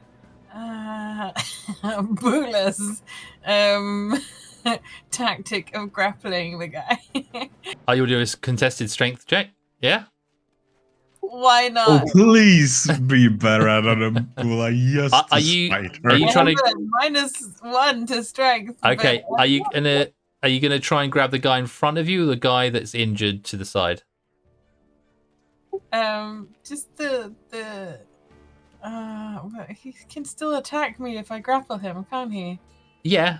Fuck. It just stops him from moving. Yeah. Oh, is there a way I can try and disarm him instead? I think you need a feature to be able to do a disarm, I Yeah. believe. Yeah. No, fuck it. I'll just stab. That's Okay. the reaction. Go for the good stabbing. That's it. Yeah, good stabbing. No, unfortunately not. No, a 13 is not going to hit him. They you know how you see martial arts and they use kind of like a towel or something like that, to kind of disarm someone with a weapon. These owlins are using their cloaks to kind of flap around, and it's disorientating. You don't know where their body is, and they kind of wrap the material around your arm and sort of spin it off to the side, so you're not able to kind of get a good shot at their body. I see. Anything else you'd like to do? No. No? I can't really do anything. Okay, no worries. I'm fine. I'm just gonna stand here and yell at him. Okay, just Still, start yelling. Damn you! Okay. All right, Moira, it is your turn in the library with the candlestick. More books. You're looking more books? There's lots of books to look at. I want to explore. This side? Yeah, sure. Give me an investigation. Warrior got the priority straight. Yeah, 15. That's good enough. Okay, 15. give me a roll on a d6.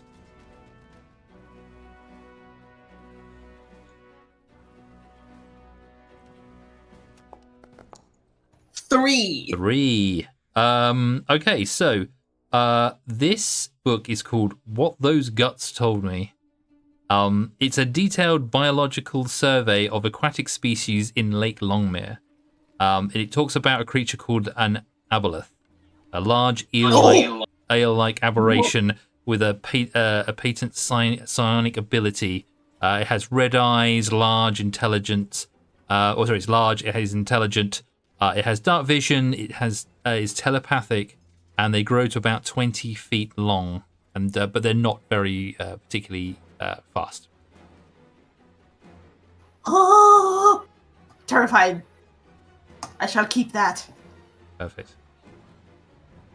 Then I can explore more. Yeah. You can use your bonus for one and your action for another if you want to keep searching. This Okay. shelf. Give me investigation. I can hear the DM smiling. This is scary. Ah, it's that one. That one. No, unfortunately, there is an interesting book on this shelf that you think is worth a read, but it looks very old, and when you try and pick it up, it just crumbles and just smashes into pieces. It looked like it was about something to do with like mushrooms of some sort, but unfortunately, it just dissipates in your hand. No.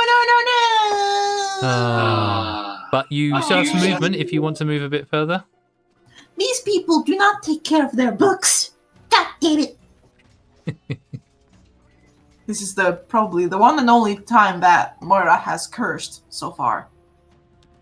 And it is alone while looking for books. Yeah, you're not sure what will happen to the rest of the party, but They're fine. How far have I moved? How much have I moved? Maybe 5-10 feet. All right. Okay. All right, we move on. Who are we looking at? No. All right, so it is. We'll go with the guard in front of you, Kane. They are going to try and stab you again with a spear. It's the only thing they've got, so they're going to carry on doing it. That is a 17, which I believe is still not quite enough. Nope. Nope. So they're going to just lash out with their talons again. That is a 18. Yes. This guy should really consider like becoming a monk. All right. So they do get a hit on you again. Going for your face, your beautiful face. The only thing that's exposed, the only thing that they should probably try and aim for that when they're using the spear next time. So this time, let's see how much damage they do. It's a 3 for a total of 4. So again, they slash down your face. I don't know, the same place, other eye. Where do you want it this time? Maybe sort of more towards like between the like cheek and the ear. Cheek in the ear. Okay, all right. So they're just sort of going around your face at the moment, turning your face away, trying to avoid them taking out your eye, and so you just get more scars on the side of the face as they come along. Okay, all right. That's the end of its turn. So now we concentration save. You need to do a concentration save. Oh yes, okay. I pressed the button, but I don't think it's going to work because it hasn't done anything. No. It's come up in the chat, yeah. Oh, is it? Oh, it's done it, is it? Oh, there's a roll there. I fail, so the Shield of Faith drops. Shield of Faith drops off of your hand. There it was, gone. Sadly. But now is the other Alan's turn. It is going to continue to defend itself against your hand. It is going to try a spear attack against him. Oh, yes. This time is a 24 to hit, which does hit with the spear. Finally, the spear has managed to make its way through. Right, let's do some damage. Minimum damage again. 4. All right, he takes another 4 points of damage at the end of the spear. It's slowly wearing on your hand, but he still seems pretty bolstered. He's not really looking too rough at the moment. He's taken a few nasty cuts, but that's about it so far. But the creature also gets to use its talons, so it is going to try and make another attack. That is another 20. Okay, perfect. He's going to do another more damage. Let's see if he can hit, and that's another 3. So that's another 4 points of damage. All right, he's slowly whittling for your hand down, but he's still standing strong. He's not blooded or anything yet. So, all right. And now we turn to first floor, and we have okay. So the owl in between Tisfan and Galatea, he is being flanked on either side of you. He doesn't like the position he is in. He is going to take a step here towards this door, and then he is going to. Who does he go for? Galatea looks more squishy, but Tisfan seems like he is injured a little bit. But he decides he's probably better off taking out the weaker one first, so that he can focus with his other comrade on the one creature. So Galatea is going to try and stab you again with its spear. Okay. That is a 13 to hit. Misses. It misses. Oh, you haven't got an AC of 12.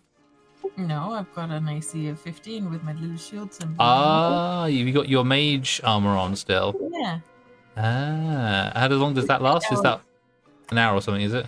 8 hours. 8 hours. Oh, you got it on for ages then. Oh, so with this glowing shield, you would have normally got stabbed, but it bounces off this wind shield, swirling mist that you have around you, and it does not hit. So it goes for another attack with its talons, trying to pierce through that shield, and it gets a 17.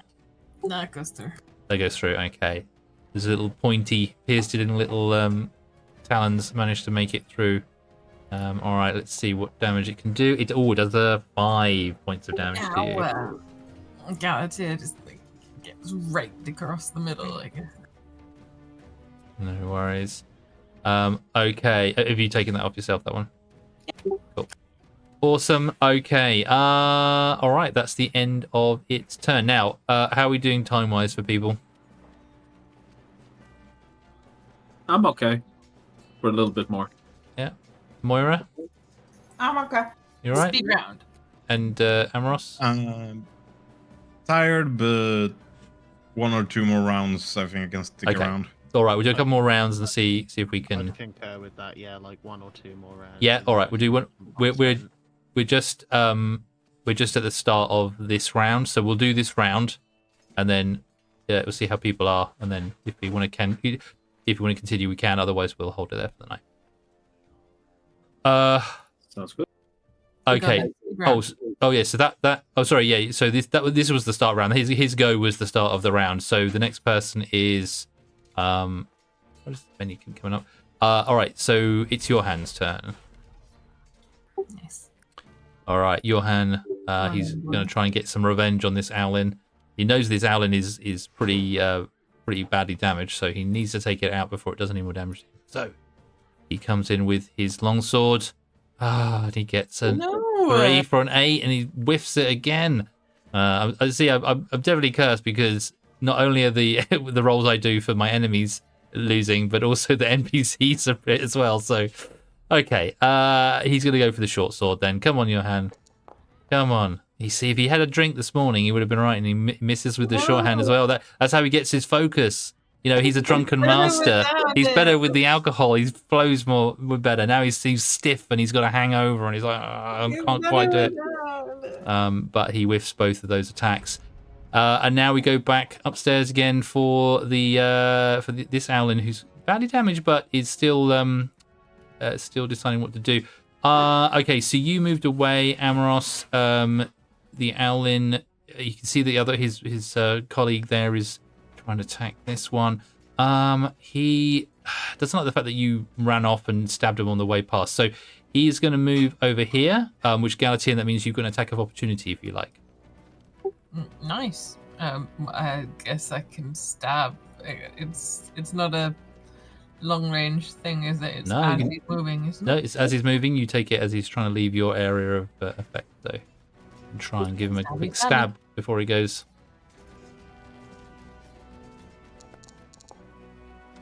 But a natural one won't cut it, unfortunately. So he moves, and then a couple of seconds after he's moved, you then stab into the air, and they're like, oh, he's gone. Yep. But for a moment, he looked like he was still there in front of you. It doesn't even dent the cloak. It just sort of pushes it was nowhere close. It was just, your reaction was just too slow. It was like, oh, he's gone. All right, so he makes it over Amros. He's going to try and stab you with his spear. And that's another 13. Don't think that hits you, does it? Ooh, safe. You're right. Oh, you got a 15, haven't you? Yeah, with your armor. Okay, you're safe with that. But what about the talons, hey? The talons are actually hitting more often than the spear. Let's see. That is a 17. That's going to hit. Hey, talons again for the win. Pity that they're so weak in damage. But okay, that's 4 points of damage to you. I don't know what this guy didn't learn. Let's try again. Let's try again. Here comes the flame, boy. Are you taking your? Rebuke. Are you reducing your hit points? Or do you want me to do it?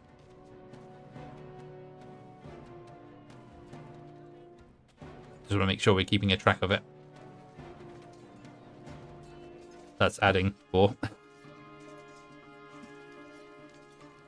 I'm trying to figure out how you... You can use the little... There's the little bar that should be on the screen that allows you to quickly put in a number and just go up and down on the arrows to quickly add or remove. Okay, perfect. Oh, you can click the damage, or right-click the damage and then apply damage. Yes. Okay, perfect. You taking that one? All right. So now you're going to do the hellish rebuke. Okay. Yes.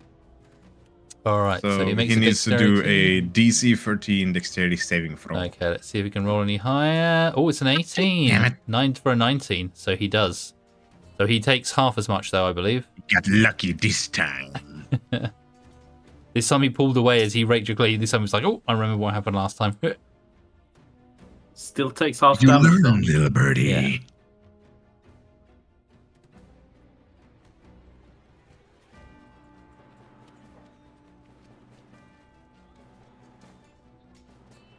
Gonna roll 2d fire damage, 2d den. Sorry, I keep forgetting that it activates even if it doesn't take Yeah. all. Let's see. Oh. How do I do this? Situational bonus? No. Okay, I don't know how to do it on this one, so I just can do 1d10 there. No, you roll 2d10 and we take half of it.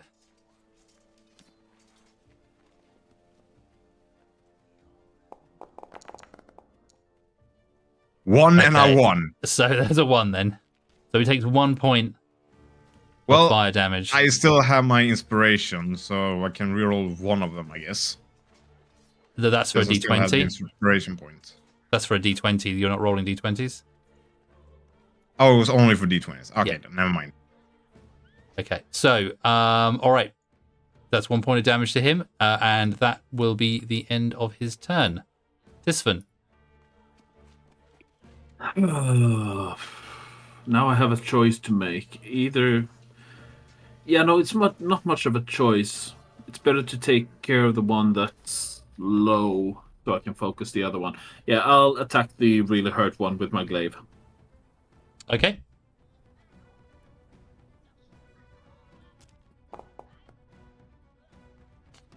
Seven is not going to hit, I'm afraid. So close to 20. We said inspiration doesn't roll over, right? It doesn't roll over yeah, yet. use it. Then I'll use it now. Okay. There we go. So re-roll that. Not much better. I'm afraid neither of A little those better. hit. Just not enough. Anything I can do? Anything else I can do? Not really, no. So that's my turn. That's the end of your turn? Okay. All right, we move on to Kane. Honestly, if this ends up being the last round of combat, I might use any inspiration that I might have as well. If I have any. I can't remember. Let me have a quick look at your sheet. Round 4, no, you don't have one currently. That is just my luck. I'm gonna try and hit the Birdman with my big stick again. I'm gonna Okay. go for the one that's. I'm gonna change tactics. I say change tactics. I've been going for the injured one this whole time and still missing. All right, so you're doing Shillelagh against the more injured one, yeah? If I movement in combat, if I am not moving out of combat but I'm repositioning myself, would I still take 2 attacks of opportunity? If you're moving out of their range, then you will take an attack of opportunity, yeah. What if I stay within their range? If you stay within their range, that's fine. I'm mad at myself for not thinking of this early. Can I go here? I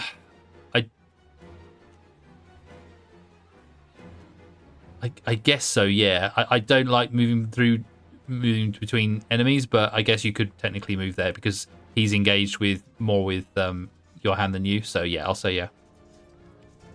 Only if you're okay with that. Yeah, that's fine. Okay, now I tried to hit him with my big stick again at Okay. advantage. All right, no worries.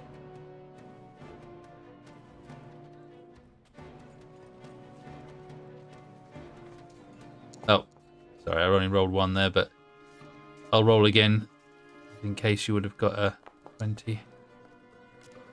So yeah, 19 hits. Hey, finally. We did it. Roll. Oh, that's good. So that's 8 points of damage. Nice. All right. Nice. So you slip between the two of them. You bring your shillelagh down and slam the back of this owl in the back of the head. And he falls to the ground and slumps, boom, dead. Can I explicitly make it non-lethal? Would that be okay? If you want to, yeah, I'll say that you can knock him out instead if you want to. I know that we've already had some dead owlin, but I want to avoid as much bloodshed as possible. So I think maybe Kane would go for more of a winding of the owlin. Maybe hit it like right in the back, knock the air out of it. Okay, yeah. So you go behind it and you whack it in such a way with your shillelagh that you just knock the wind out of the owl. And being an avian creature, it's very light bones and that, and you just manage to hit it in a place where it just renders it unconscious and it just slumps to the floor. Still heavily injured, but it's now unconscious. Kane's going to turn to the last one and, wiping the blood from his eyes, say, "It's 2 against 1 now. How do you feel your odds are, guard?" And he retorts briefly to him, "I haven't even been scratched yet. I feel pretty good, seeing as both of you are injured." He's a confident motherfucker. We need to sort that out. We need to put a stop to that. Well, that's my turn. Okay. Amaros. Well, time for me to switch it up. I'm gonna whack this prick with my staff. Okay.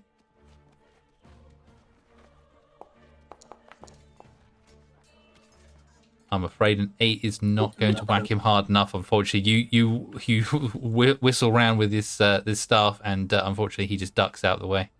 Oh God, combat. Well, this time I'm going to fucking use the inspiration. Screw it. Yeah.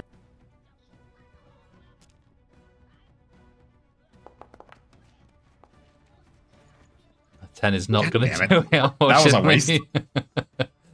That's the same like as Tisman used his advantage as well. It did the same I thing. think so, yeah.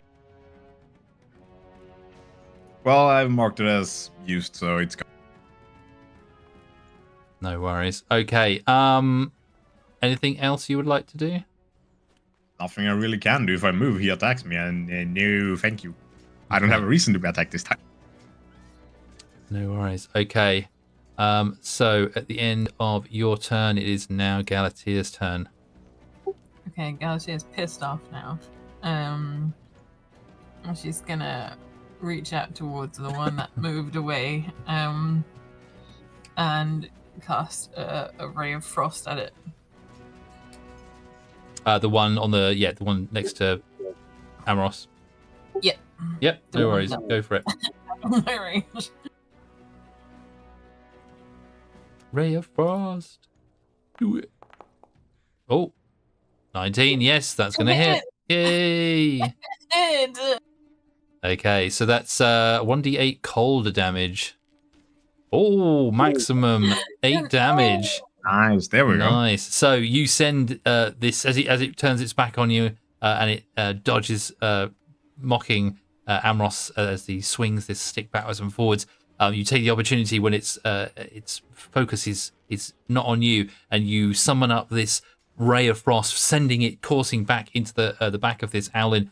As it hits, the creature buckles under the effects of this sharp, cold ray into its back, and you just see it kind of ice over as it goes stiff and falls down off the table, dead on the floor. Okay. Galatea sort of freezes as well, but in a non-frosty way. And that's it. That's all I can do. What you can do, okay. All right, Moira. Yes. It's time to look around the library. Ah. I go Uh, He's here. having a blast. I look through this. You look through this one? Okay, give me a give me an investigation.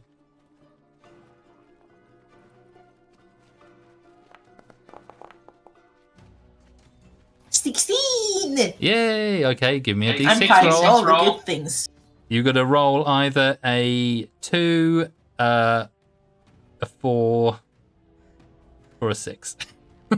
Oh, Even. Those are your options you've got left, unless you want to say find a copy of the same. A 4. Okay, this is called Egdemort's Travels. It's a very fun Okay. collection of fairy tales where half the time the protagonist dies horribly. oh dear. Sure.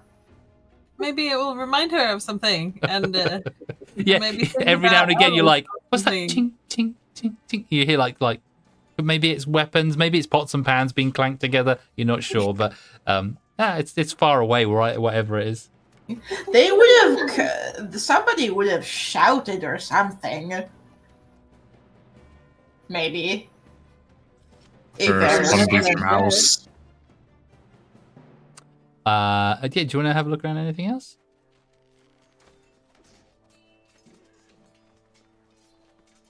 Also, one question: isn't Bless a concentration? How long does that last actually That in this ended. situation? It's ended Yeah, already. it already ended. I just noticed because me and this one are both still marked as if we still had it. Oh, sorry. You can unmark yourselves if you want. Okay. I read through this. Investigation. Huzzah. Natural one. One. No, there's nothing in this side. Now it's a bit boring around here. It's a bit dark in this corner. You can't really see a lot of the titles, but nothing leaps out of you, sadly. Okay. All right, end of your turn. Yes. And we will move back to the guards. Okay, the guard on the doorstep that faces you, Kane. After you ask it how it's feeling, and it says it's quite confident. It takes its spear and it tries to roll higher than a 7. Oh, it does roll higher than a 17, but it's not quite enough. It's only a 17, which I know misses your armor class. So he goes back to the old faithful of trying to kick you in the face with its talon. Oh, and again, the talon always hits. So there's a 20 to hit. And that is, oh, but it's only a 1. So 2 points of damage to you. I think that even though they're like padded leather, the gloves that Kane has on, just to give his poor head a break, he raises his shield to try and block the talon, but instead it just cuts open his glove and damages his hand. Oh no. I ruined his gloves. They're going to last the whole journey, and now they're torn and sundered. I have to stitch those now. That takes time. If only someone had mending. Okay, Yeah. and now the why is this guy? Oh, because he's unconscious. Sorry. So the unconscious guard on the floor stays unconscious. Okay, that is technically the end of the round. Do you want to have one more round, or are we finished for the night? I think I have to hop off. All right. I'm feeling the same, Going to sadly. be up in Yeah. 7 hours. Yeah, That's all right. Well, this has been quite a long combat as well, with some very low rolls on my side of things. So, And that was Yeah. and yours as Yeah, well. it's Yeah, been low and high rolls on both sides, I would say. yeah. I will just. I'd like to end the combat on just a kind of a, not always a cliffhanger, but just a sort of like, kind of a, oh, what are we going to be in for next week? And at the end of that round, the door to the room that you guys are in, you're fighting these two owling around this table, opens. And standing in the way, we see Eldrin Paleclaw with another owlin. And he looks into the room. And he says, what do we have here? A band of vagabonds, peasants and wastrels daring to sully the halls of the Scarwood Guard. Do you even realize where you are? This is Hallowspire House, the seat of power in this wretched town. And I am one who ensures it remains under the rightful control of the princess. He puffs out his chest, his feathers ruffling as you continue the combat with being held by these other owls. You insignificant fools think you can question my actions, my purpose here. Well, the princess has decreed that this town is to serve as a watchtower, a place where her will is enforced, her eyes ever vigilant. The ground itself will bear her mark as it should, and you may have delusions of grandeur, but make no mistake, you are nothing but insects beneath my talons. Now, guards, make these wastrels be gone. Actually, you know what? I've decided I will squash them myself. And that's where we'll end it tonight. Hey, you have a talent for making characters I will personally hate. Yeah, yeah. This guy's gonna get a fucking beat down. Now I'm pissed I used my freaking Hellish Rebuke. Now I want this guy to feel it. Well, he's waited until you've been all softened up a little bit before he's made his appearance to say all that. But we'll see what happens the next time that we play and see now that he's revealed himself. If my character was a chef, I would turn him into freaking chicken curry. Get back here. But Oh, yes. Yeah, sorry, the session's been extremely long tonight, but thank you very much for bearing with us and holding on and staying up a bit later. Those of you who are getting towards midnight or beyond now. But yeah, I think. I mean, we missed a session last time, so this is just perfect. I'm still sorry about that. That's all right, no worries, Will.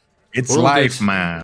It's all good. We've had a good session tonight, and we will see how this plays out the next time. So until then, thank you very much for playing, and we'll look forward to continuing this next time.